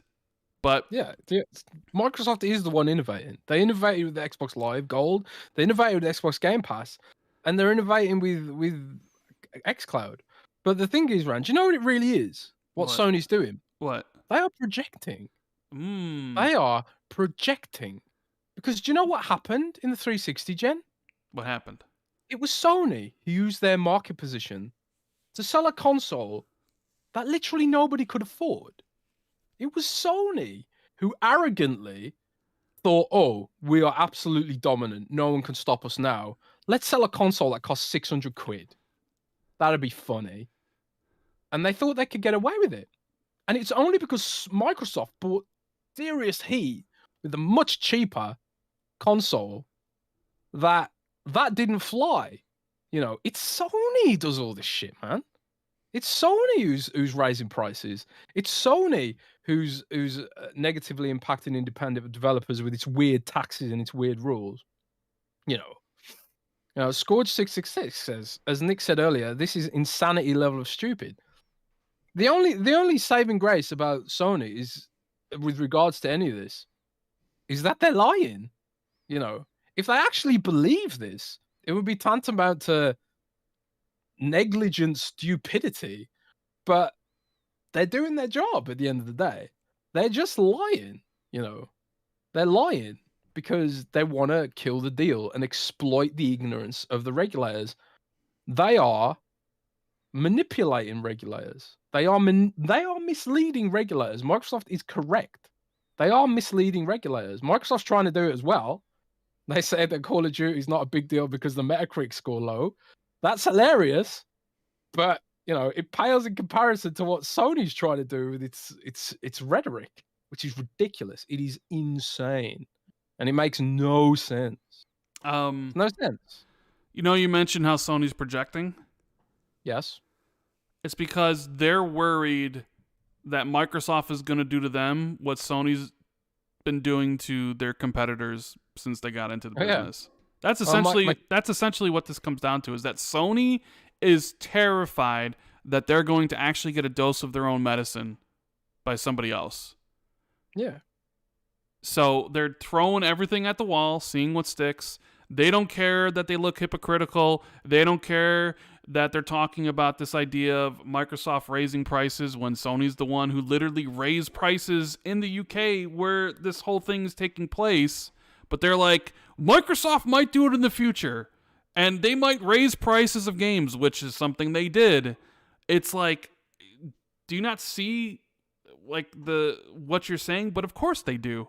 But it doesn't matter to them. They will do everything in their power to get this deal blocked, and they don't care how dumb any of this stuff sounds, because at the end of the day, you know what? Nobody's going to remember this. Nobody's going to care that Sony looks hypocritical and Sony's making some of the worst arguments you can possibly imagine, because number one, there's not a lot of people following this. This is like super hardcore people, and it's not like you're not going to play the next game from PlayStation. It's not like you're not going to play Spider-Man 2 because Sony made some stupid arguments to a regulator about Activision Blizzard, right? The majority of gamers don't care about this deal anyway. They don't care what Sony says, and they don't care what Xbox says. This is something that is not even on their radar. So it doesn't matter in this grand scheme of things that that Sony's just saying the biggest bullshit imaginable about everything, and that Microsoft is downplaying all the things that they're downplaying, because nobody's going to remember this in a year or two from now, and it's not going to impact anybody's purchase decisions or anything. So they can get away by saying whatever they want because it's not going to matter to anybody. It's only really fun to talk about in the way of like, man, you see what this bitch is saying? Like, how dumb are they? And then you move on with your life. That's it. Like, yeah. It's funny to see because normally we don't see this sort of stuff. But at the end of the day, it's just it's a $1 trillion corporation fighting a $1 billion corporation. And the $1 billion corporation has been using its market power to get everything it has wanted, and it is able to do all the things that they can do, from raising prices in games, simply because they are number one, and they have the brand power, and they have the marketing, and they have the quality games that people love. And finally, you have this $1 trillion corporation who's like, oh, maybe we should actually support our gaming division. So finally they give them the green light. You're building up your game studios. You're buying more because you see this as something good for the business. And Sony's fucking paranoid that they're going to get a taste of their own medicine, that Microsoft's going to come in here, buy all these things up, and Sony's main driver of their business, PlayStation, is going to be adversely affected. And so they're doing what they feel is best. It's in their best interest. It's in PlayStation's best interest to completely block this deal and keep Activision independently operated. And they don't care what they sound like. They don't care that people like us are talking about this on a podcast one week or whatever, because none of this stuff's going to matter to anybody. And none of this stuff even matters right now. I have a laugh looking at all this stupid stuff, but it's not like I'm not going to. It's not like it prevented me from buying and enjoying God of War Ragnarok. It's not like it's going to prevent me from enjoying Spider-Man 2. I'm still going to buy and play or, review Microsoft's games. None of this stuff affects me on that level. It's just funny to see corporations being this ridiculous at the end of the day because, it's like you said, they are exaggerating. They are lying in some instances. They are being hypocrites, but it's because they can, because it matters to no one, literally no one. I can't imagine anybody in the chat who is like, well, because of this, I won't get a PlayStation. I don't think that's the case. And I think they know this, and it's just two businesses trying to protect their livelihood at the end of the day. They go on to say that competition would be harmed. PlayStation and Xbox incentives to invest in innovation and quality improvements depend on the number of customers that it can attract. Microsoft's foreclosure strategy would lock in many consumers to Xbox, including existing Xbox users who play Call of Duty and those switching from PlayStation to play Call of Duty. These locked-in users would become less likely to switch in response to any pro-competitive actions on Sony's part. This would effectively prevent Sony from competing for the business of a large portion of console gamers, reducing its incentives to invest. Do you realize what the fuck Sony's saying right here? They're saying that if Microsoft were to foreclose on them and make Call of Duty exclusive, then they might have to fucking leave the video game business because they would have less incentive to invest. Are you fucking out of your mind? Excuse me? Excuse me. This is why it's funny. Because man. PlayStation is basically telling the CMA, if you let this happen, we might not be even in business. And you wouldn't want PlayStation to leave the CMA because users switching from PlayStation to Xbox, even though that's the definition of competition, right? You got something the others want, people switch. It happens all the time. This is so bad for us that we would have to stop investing in our own content, essentially winding down our business. It's hilarious. It's hilarious. And then maybe the best one though, Jez. Lay on us. Independent developers would be harmed. Oh, gracious Sony, please protect us, independent developers. I'm sure you have us in mind, right? All these amazing independent developers. Sony is the savior of the video. Not only are they the savior of consumers, but they're also the saviors of independent developers. So he goes on to say, independent developers today have two principal options: PlayStation and PlayStation Plus, and Xbox and Game Pass. That's it, Jez. Do you realize that if you're an independent developer, you can only sell your games at two places, to Sony or Xbox? That's it. You have no other choices, no other options. Rand, are you telling me that independent developers are not allowed to sell their games on Switch or Steam? No, or mobile. Nope. They have two principal options: PlayStation and Xbox. That's it. Oh my god. I didn't know that, man. And how Sony's highlighted something, a serious problem here, Rand. And I don't know if you know this, but there are no independent games on the Nintendo Switch, and there are no independent games on Steam, and no independent games on mobile as well. But however, you have to think to yourself, well, wait a minute. How does making Call of Duty exclusive or owning Call of Duty hurt independent developers? See, but this is what Sony says. So by making Call of Duty exclusive to Xbox or Game Pass, see, I like how they say Xbox or Game Pass, because they already know that's the thing here. Jim Ryan knows from the outset that Microsoft was not going to take Call of Duty away from Xbox or from PlayStation, right?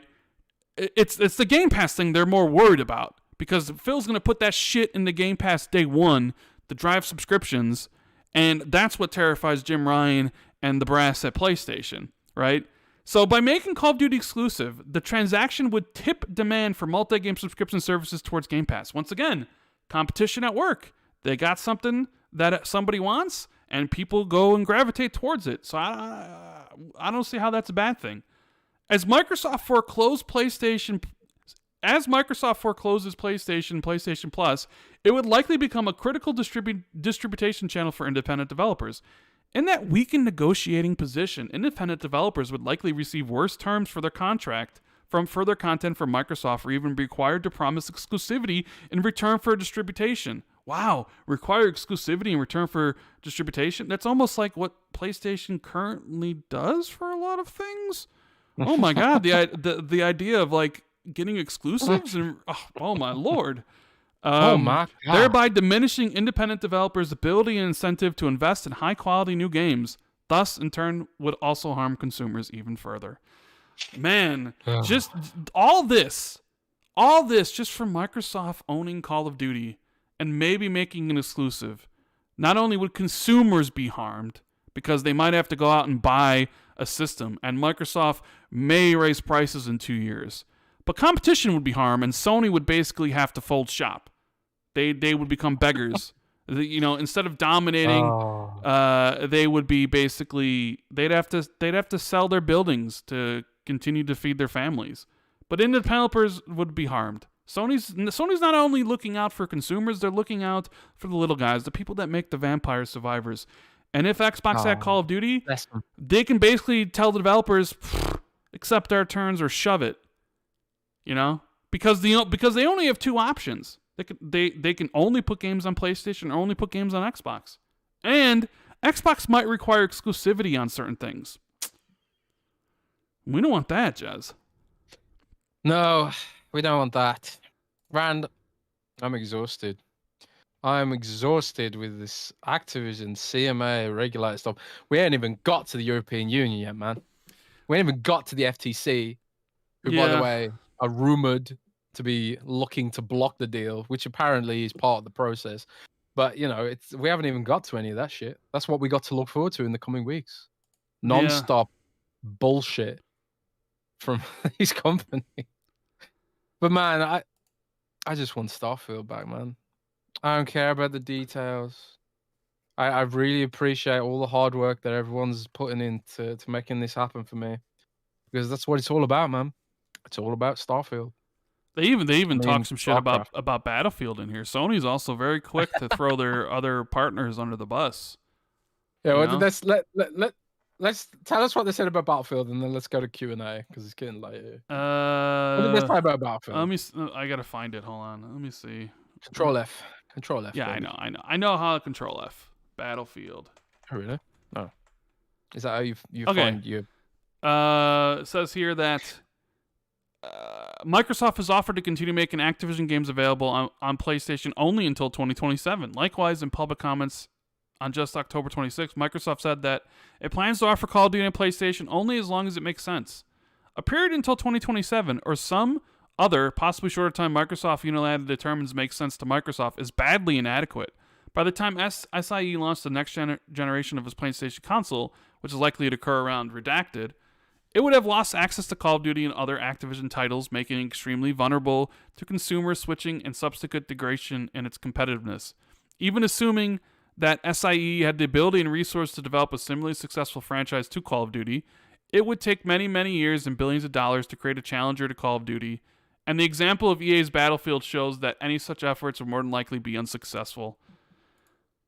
This coming from the company that also just bought literally Bungie, the creators of Destiny and Halo, and saying they can't compete. It's more like because they don't want to compete, because they don't want to have to spend the resources making a first-person shooter, right? They mention how they also mention how basically it's Microsoft's plan to turn them into Nintendo. I'd say, well, if that's a good thing, because then your games might sell 10 million copies in a week, PlayStation, if you became more like Nintendo, huh?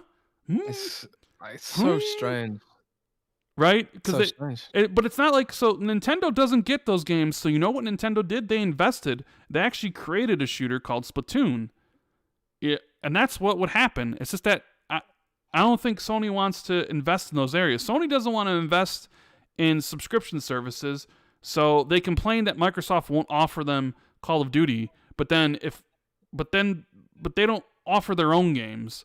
So they don't want to have Bungie and Insomniac create first-person shooters because they just want Call of Duty to do the heavy lifting. It's all about investment, opportunity, and everything for PlayStation, and they want everything to remain the same, but things change. And Microsoft is trying to compete better against PlayStation, and this is one of the ways that they plan on doing it. You can argue that, they're just buying their way to the top of the industry, but you could make the argument that maybe Microsoft owning Call of Duty is not good for Call of Duty, as we've seen from how far Halo and Gears of War have fallen over the years. Microsoft owning Call of Duty, they very well could fuck it up. It's not set in stone that Call of Duty is going to be the biggest thing ever, forever. You know what I'm saying? Like, there are examples of Microsoft franchises that were big and are now not. So, like, nothing remains static forever. It's just that Sony's absolutely terrified of Microsoft gaining any more clout in the video game industry. And they're using every tactic available to them to stop this deal. And if not stop the deal, then maybe get a concession being like, okay, you, Microsoft, cannot put Call of Duty on Game Pass. Or if you offer Call of Duty on Game Pass, you also have to put it on PlayStation Plus. I hope they fight that in court. Sony's shooting for the moon here, bro. So the moon. They're shooting for the moon. So take a look at a couple of super chats here. We got one from Andy Hart saying, "Why can't Microsoft make their own SSD?" I mean, I don't think Sony doesn't make their own SSDs. It's just easier to use companies that do make their own SSDs. Oh, Special Nick. He says, "I want to be great friends with Jez and Rand. I do, but they both make it incredibly difficult. There's only so much a good person like me can take." Nick. Replicant says, "If Sony succeeds, it could sour their ABK relationship going forward for future marketing agreements for COD and other titles. This could backfire." It could backfire, but you know what speaks at the end of the day? Money talks. So, I mean, if this deal doesn't go through and ABK remains independent, I know everybody's like, well, they'll immediately just go with Xbox, but maybe not, because at the end of the day, money talks, and maybe Sony offers them a bigger deal. You know, maybe Bobby Kotick and those guys just put it past them like businessmen. I don't know. LeBurn says, "Sony claims that Microsoft wants PlayStation to become like Nintendo. Phil truly is a nice guy." Yeah, well, if Sony, I'm just saying, nice guy. I'll make the joke again that if Sony should become like Nintendo, because then their first party games could potentially sell up to 40 million copies, like Nintendo games do. Angry Hippie says, "Didn't Xbox offer a Game Pass bag as well as help the dev hire to port Vampire Survivors? If true, that sounds developer friendly to me."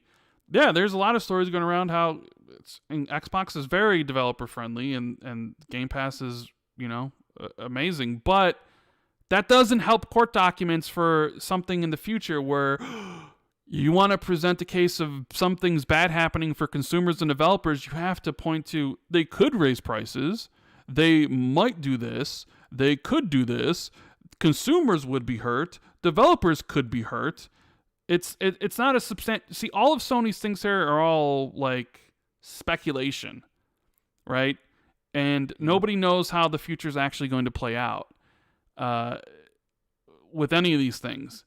I don't think they make a great argument. No, but maybe the regulators think they do. Maybe these regulators are like that PlayStation fanboy that was working, that wanted to be like, hey, take me my PlayStation or whatever, right? Yep. So, Gamer by Choice says, "You're 100% correct. Sony does not want Microsoft to do to them that they do to the industry. Possible MS foreclosure would close Sony, and they are scared." Even if Microsoft bought Activision Blizzard and it went through, and they literally removed Call of Duty from PlayStation immediately, Sony would be perfectly fine. They would be perfectly fine. They would probably still sell more consoles than Xbox. They'd probably still make more money than Xbox. They would be fine. The fact that Sony is trying to scare the regulators by saying, if this were to happen, we couldn't compete anymore and we would have to invest less. Essentially, Microsoft would dominate the video game industry is one of the most absurd things they've ever said.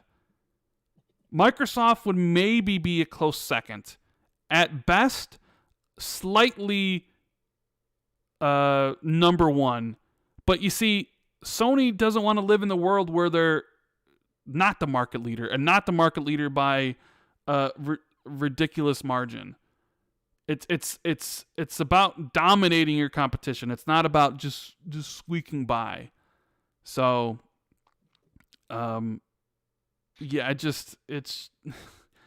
I mean, look, this whole stuff is fun to just talk about or whatever, but like I'm over it. Like, can we just like move on? Can we fast forward to next year when Xbox might actually have some games and a whole bunch of new stuff is out and this deal either goes through or not? You know, I said before months ago that I kind of hoped the deal would get blocked so Microsoft could take it to court and then we get more juicy stuff, but I don't want that anymore. Just please end this. Just end this. I'm at my wit's end because you just got two companies trying to protect everything they're doing, and they're just one of them's just saying whatever comes to mind, just a bunch of bullshit, and the other one's just like, we don't know how to make games good, blah blah blah blah blah. It's awful, and then it's awful to get on social media and just have to fucking listen to people talk about it and give their opinions about it. It's just, I'm completely over it. I don't even want to make videos about it. I'm done. Done, baby. I'm done. All right, so Let's do Q&As, man. yeah, if you do us a favor, make sure you hit the like button. Appreciate it. We're gonna be getting to the Patreon Q&As and everything. You could write in at patreon.com/XB2. So, what do we got here? Silas says if they were going to make a movie based on the ABK drama, who would you cast as Phil Spencer and Jim Ryan? Ooh. Oh, Jim Ryan. Who would I cast as Phil Spencer and who would I cast as Jim Ryan? Phil Spencer would have to be someone like... Oh, that's really interesting. Keanu Reeves. I was going to say, like someone just like, you know, with gravitas. Someone like Keanu or someone like, I don't know, Chris Evans, you know, Captain America. Right? Chris Evans. Oh, you know, I should do Jim Ryan. Who? Chris Pratt. No, Jim Ryan. So Chris Evans and Chris Pratt. You're gonna have the two Chris's. Yeah. That could work. Yeah, why not? That could work. Yeah. That could work. Do that. Greg says Paul Rudd. Celicio says actors. Jim Carrey is Ryan. Jack Black is Phil. Oh, what's that movie? Dude, has Jim Carrey and Jack Black ever been in a movie together? I don't know. The Jakester says Tom Holland is Phil Spencer. Nine Lives says Ben Affleck is Phil Spencer. Ooh, Sebastian Cooper says Ryan Reynolds is Phil Spencer. No. I actually think Ben Affleck is Phil Spencer. That scans for me. I think that. I want this movie. Sense. You know what? I want this movie in the future. I want this movie. Maybe Netflix will do it. Like, yeah. What was that Facebook movie they made? I can't remember. William Dafoe is Jim Ryan. Oh man, I like that too. Yeah, thank you for that, Silas. Thank you for that. That's very interesting. That was a very cool question. Yeah, we got a super chat from Justin. We do. Very nice. Justin with the incredible $20 super chat says, "Is Microsoft going to have a showcase for the first half of 2023 soon? The silence is odd. You think they would want to give you a reason to purchase an Xbox after a really poor 2022 for Microsoft published games? Take care." Yeah, I mean, we speculated that they're holding back. There's the shadow of the regulators hovering over everything. Maybe it wouldn't be wise for Microsoft to have a showcase because that would play into Sony's fears or Sony's claims. I don't know. I think they need to have one because they have a lot of games launching in the first half of the year. So, I mean, you got Starfield, Redfall, Minecraft Legends, Diablo 4, Forza Motorsport, you know, like there's you could not to mention, you know, you have your Game Pass titles. You got Wolong, Fallen Dynasty. You have like Flintlock or whatever that game is. You know, Last Case of Benedict Fox. There's a lot of Game Pass titles, Atomic Heart and stuff that you could all put into like a first party, third party showcase. So, like, I think they should have one. It's just a matter of, is it appropriate? We mentioned at the beginning, I'm very much for multiple shows a year now because they have the resources, they have the studios, they have the games, they have everything able to probably support 3 shows a year. You have a show at the beginning, you have your big show and E3, and then you have XO at the end of the year. Boom, 3 shows that you're good. But then I also think the individual games deserve their own showcases. I think Redfall deserves its own 30-minute showcase or 30-minute video. I think Starfield deserves its own thing. I think all of them do. Like, you need to promote your stuff, I think, in a bigger way than you currently do. I think they all deserve it. So hopefully they do, Justin. But we'll see. Maybe the regulatory stuff has changed their plans. Yeah. Jamie Mulholland says, here's one I wanted to ask for a while. I don't know if you have mentioned the loads times already or not, but my question is, how did you two meet originally? Or have you two never actually met in real life before? And has it always been an online conversation-based friendship you two have? Even then, how did you meet online originally, if that were the case? Thanks. Man, I can't even remember. I mean, we met in real life. Yes, and we I did meet in real life. I couldn't remember that we met in real life. You couldn't? Am I that easily, like, dude? I don't remember. I don't remember shit. I mean, it wasn't. It was it wasn't a much of a meeting, was it? I mean, Wasn't bro, what are you talking about, bro? We didn't go to a restaurant or hang out. No. But we hung out in, like, you know, in lines at E3. We met at E3, Jamie, and I think I don't know how you started following me or I started following you. I was like, oh, it's Jess Gordon. He writes for Xbox Mad, and I think maybe we might have interacted on Mooch or Crap Gamers shows like Xbox Nation or Crossfire. I don't think I was ever on Xbox Nation, but I was on Crossfire. You were on Crossfire, so there might have been where maybe we interacted for the first time outside of tweeting. Yeah, maybe on Mooch's show. But then eventually we met in real life, and then I think we started talking more in like DMs and stuff, and then we started to talk in like Skype and having conversations about Xbox and gaming. Yeah. And then we eventually, Skype? I remember Skype, yeah. And then that's when Jez came up with the idea of, hey, this is like a podcast. Maybe we should do a podcast. So basically what we're doing now is essentially what we were doing before. Now just other people can listen to us. So that's the story, Jamie. But thank you for asking. Brandon, he says, hey guys, feel free to skip over this question if you talk about it either in the show. But are you surprised to see that Google is complaining about the Activision Blizzard deal? According to the Political article, Google is alleging that Microsoft degrades the Game Pass streaming performance on Google's Chrome OS. This is the first time I'm hearing about this allegation. Hold on, let me finish reading it. Go on. Do you think Microsoft does this on purpose, or is this Google trying to stir the pot? Is it possible to see Apple and Google fight the Activision acquisition to prevent Microsoft from challenging their App Store dominance, which is a stated goal of Microsoft? Thanks for answering, and thanks for everything you guys do. I have a feeling you have a lot to say about this, Jez. Did Google say, if Google said that Microsoft degrades the performance of xCloud on Chrome OS, that is laughable. They did say that. It is absolutely laughable. And I'll tell you why that's laughable. It's because actually the Chromium version of Xbox Game Pass is actually the best version right now, and you can go and test it yourself. That is hilarious to me because it's Google's dominance in browsers which led Microsoft to ditching their own browser engine to make a Chromium browser in the first place. So the Chromium version of Xbox Game Pass is actually the best version right now. It's actually the most performant version. It's got a more advanced codec. But maybe they're talking about the Android version. And I'll tell you, like, the development of the web version is currently the flagship version that they're working on. And the reason they're doing that is because Google won't let them monetize the Android version.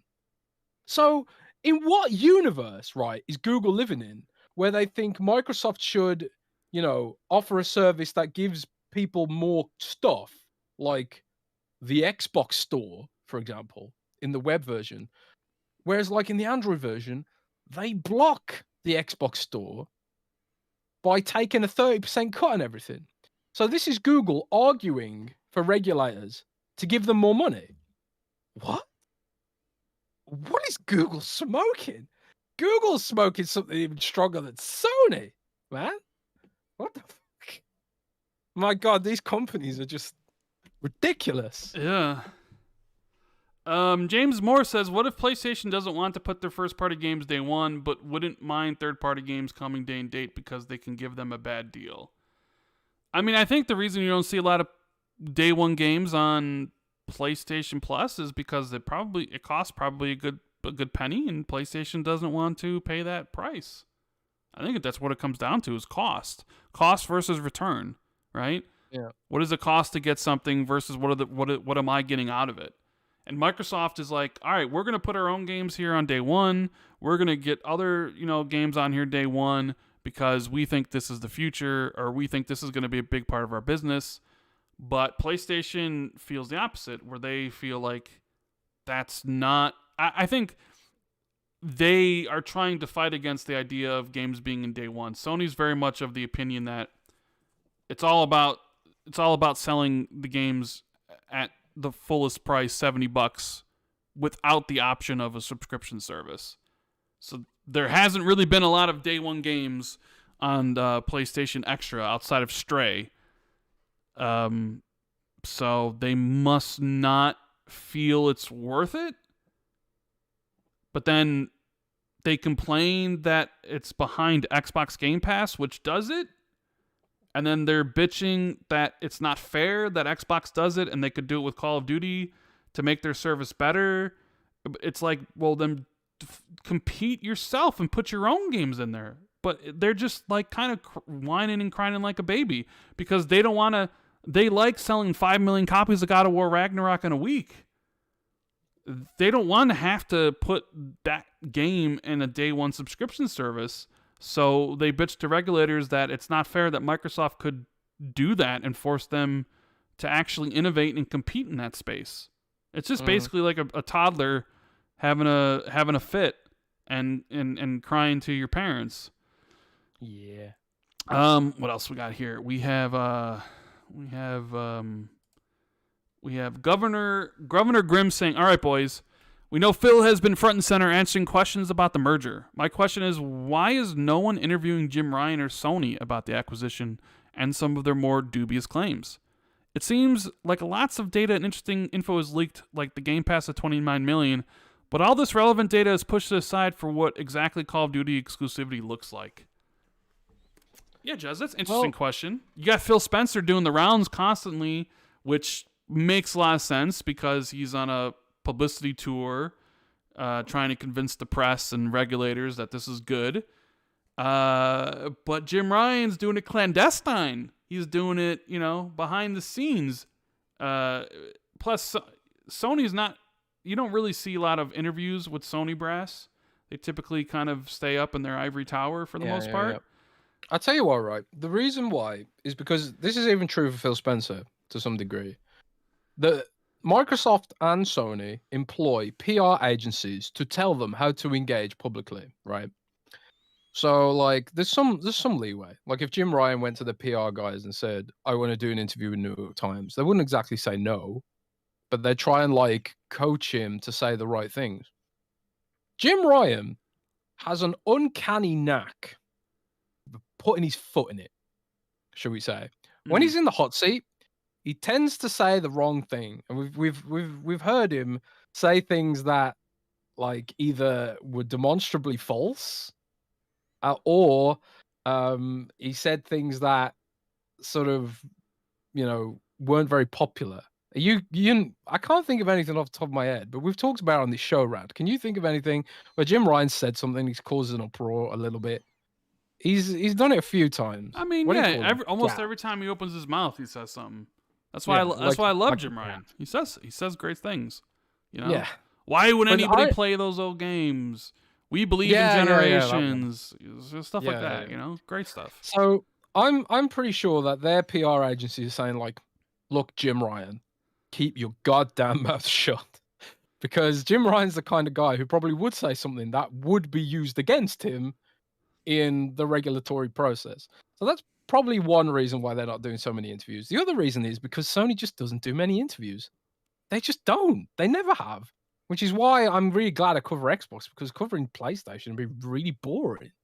You got to figure a lot of stuff out, and you don't get much of a response out of their PR companies, and they're very quiet and they're very corporate and very stuffy and very boring to follow. I find they make great games, but as a blogger, it would be painful to be a Sony blogger, which is another reason why like there's so many Xbox content creators that like are well known, and honestly not that many PlayStation content creators that I can think of that are oriented around PlayStation. But I don't know. But yeah, that's why you don't hear much out of Sony, because they never do. They never. Yeah. Do. Well, Jim Ryan being interviewed about the deal, like that doesn't serve their purpose. Like he's talking to who matters. He's talking to regulators. Talking to somebody at IGN about this isn't gonna do anything for his position. It like Phil's and Microsoft are the ones out there being like, okay, we need to, we need to assuage people's fears. Yeah, it's like, okay, this is what we're gonna do. Like, because it's like, are you gonna remove Call of Duty? No. So not only you got to convince the press, you got to convince the public, you got to convince regulators. They have the tougher deal to do, and that's so. Yeah. Jim Ryan's talking. Maybe Sony's way of doing it was best. Maybe we'll find out that Sony's lawyers they had a better strategy versus Xbox. Like Sony's out here basically saying like, look, if this happens, video game industry is destroyed. Not only are we gone, but consumers are going to be hurt and developers are going to be hurt. While Microsoft is out there bringing consoles, being like, this is a Switch, this is an Xbox, this is a PlayStation. Look how vibrant the industry is, regulators, right? So while Microsoft is trying to educate the regulators on the video game industry, Sony's behind the scenes being like, don't listen to them. It's all going to go to shit. They're going to completely destroy us just like they destroyed stuff in the 90s. Embrace, extend, extinguish. Haven't you heard of that? We won't be able to spend money in the UK. You don't want us to leave, right? Developers won't be able to sell their games and all this stupid stuff. And maybe Sony's way is better. I don't know. But let's take I think there's some more questions in the chat. So let's see. We got Saren Grant saying, I say to tell Sony to stuff it and take it through the courts. Give PlayStation nothing. Maybe it comes to it. I still think, well, I've been of the opinion that I said it'll pass with no concessions. There'll probably be concessions from the FTC because that article from Politico, which everybody and their mother was talking about because it said that it was likely that they were going to file suit to block the deal. But then you read the article and it doesn't match the headline where they're like, it's likely this happened. But then you find out like, well, to actually try to get a concession, you do sort of have to file or like come up with a complaint of some kind. So it's almost like this was going to happen because that's the only way to get Microsoft to agree to some concessions. So more than likely, Microsoft will have to concede to something. It'll probably be based around Call of Duty and the time frame for it to remain on PlayStation, but who knows what else. It would be something if the deal was completely rejected by all three, and then Microsoft sued all of them and took them to court, and then the courts rejected Microsoft too. That would be interesting. iSiler18 says, what if Microsoft backpedals and offers back Starfield and Elder Scrolls to Sony? I take that deal.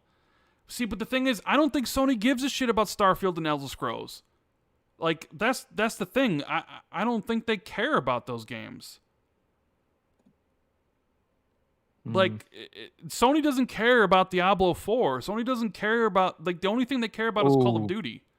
I think they care about Diablo 4. No, I don't think. Nah, they care about Diablo 4, I think. No, I don't think so. But they don't care about, I don't think they care about Starfield, though. They care about games that have microtransactions in them at the end of the day. Diablo's going to be rammed with microtransactions. Diablo's going to be making money hand over fist. But Starfield probably ain't. Unless my conspiracy theory that Starfield's going to have a paid mod store similar to Minecraft pans out, then you can see Starfield make money hand over fist as well. I don't know. Leaky Hum says, why don't you make other Xbox vids that isn't just news? I don't know. I mean, I like talking about the news. I like giving my opinion about things. I don't know what other sort of videos, Xbox videos, you'd want me to make. Jez gets on me all this time about stuff, but I don't know what other sort of videos people would want. I mean, we also have the podcast where we talk about a lot of different things, and people can, help shape the direction of the conversation and stuff. But like, what sort of videos would you want me to make? I guess is the question. I want to see you do like documentary style videos. No, not doing that. Sorry. No. Why not, man? I'm just not doing that. Oh man, come on, man. I'm just not doing that. But anyways, let's see. We got some questions in chat. Leaky Hum says, if Perfect Dark gameplay was shown at the TGAs, how would that hurt Xbox's argument for the FTC CMA? It's a studio they built themselves, an IP they own. Same with Everwild. Well, you're also assuming that it would be Perfect Dark gameplay, but who knows what it would be. Maybe it's just in their best interest not to show anything. I don't know. It's all just speculation because Jez said he's heard conflicting reports. So that was just based off of them not showing up at the Game Awards and potentially being a reason why they wouldn't. There's also the possibility that they show up at the Game Awards with stuff and all that we talked about was for naught. Right? So I guess it really depends. We'll find out on December 8th if they have something new to show. I personally think they'll show Redfall and Starfield with release dates. Because I don't think Forza Motorsport is I don't think the TGAs is a good venue for Forza Motorsport or Minecraft Legends. So I don't think Xbox Game Studios is anything they would want to really have a trailer for right now. So but I mean, you can make the same argument like, well, why did Sony not have a showcase when they're only really going to talk about games that they publish? Right? So even if they showed off Silent Hill, it's just, do you believe it? I don't know. I still don't know if that Sony thing was true. Although I do think it was odd that they didn't have a showcase this year. You would think they would. If we were just offering potential reasons why, if they don't show up at the Game Awards, this could be a reason. But we don't know if they aren't going to be there. They very well could be, Leaky. We'll just have to wait and see. Skyro Reacts says, do you think we'll see Indiana Jones game reveal soon at the Game Awards since the first movie trailer is dropping in December before the 16th to play in front of Avatar? Basically, then the gameplay at E3 since the movie releases in June, or do they wait for the official reveal then?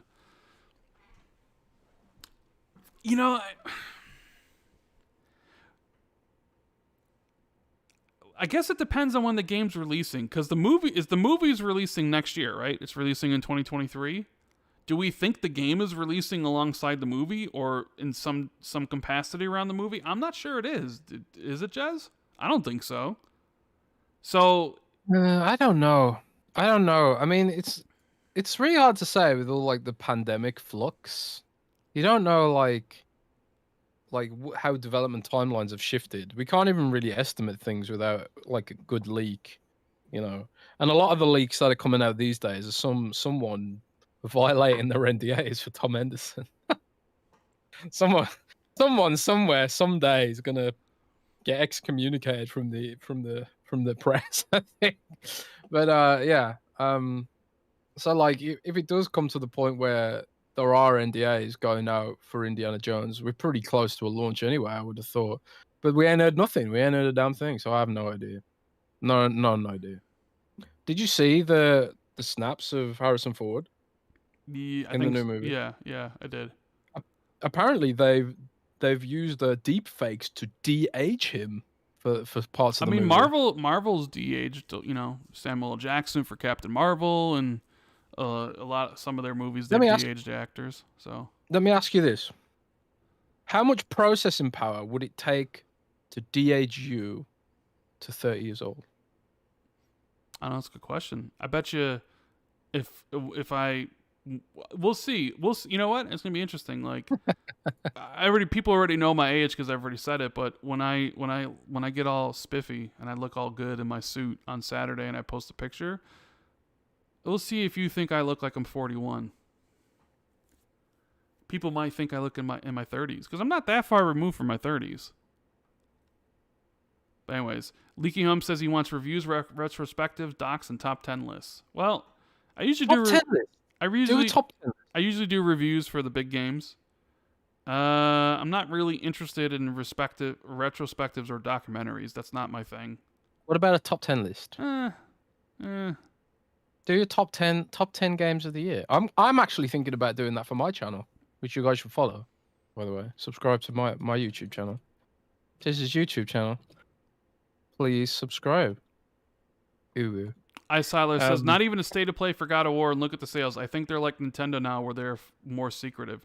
Yeah, I mean, God of War all they did was they showed up at 2 of their showcases with trailers, and that was it. Like, I think people know about God of War. I guess you could make the argument that there was maybe a lot of different types of market. Like, they had like trains with God of War on the side and stuff like that, and marketing, but God of War was just one of those things that permeated the whole year.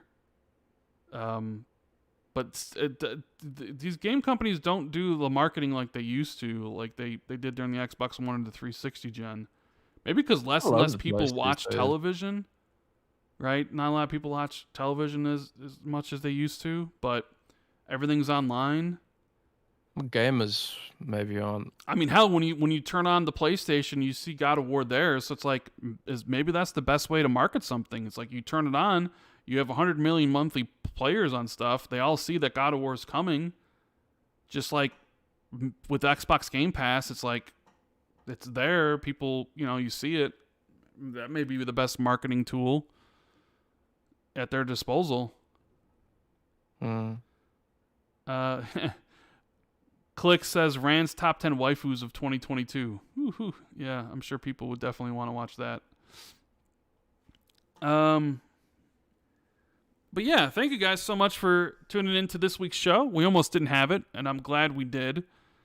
And thank you to Manscaped for sponsoring the show. You can use the code XB2 to get 20% off and free shipping. If you want to buy something for yourself for Black Friday or, for a loved one for the holidays.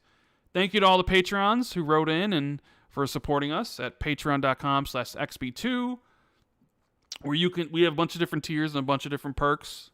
We should have an Xbox 2 Ultimate show probably in a couple weeks from now. And then I don't know who our next guest is going to be for Xbox 2+1. Yeah, people need to let us know who they want the next guest to be. I was thinking Lord Cognito. Yeah, let's get Cognito. I was thinking Cognito. Yeah, but yeah, we should have 2 of those next month. And thank you guys so much for supporting us. Everybody here in the YouTube chat who is watching, commenting, super chatting, lurking, we love you. We're thankful that you are here with us every single week.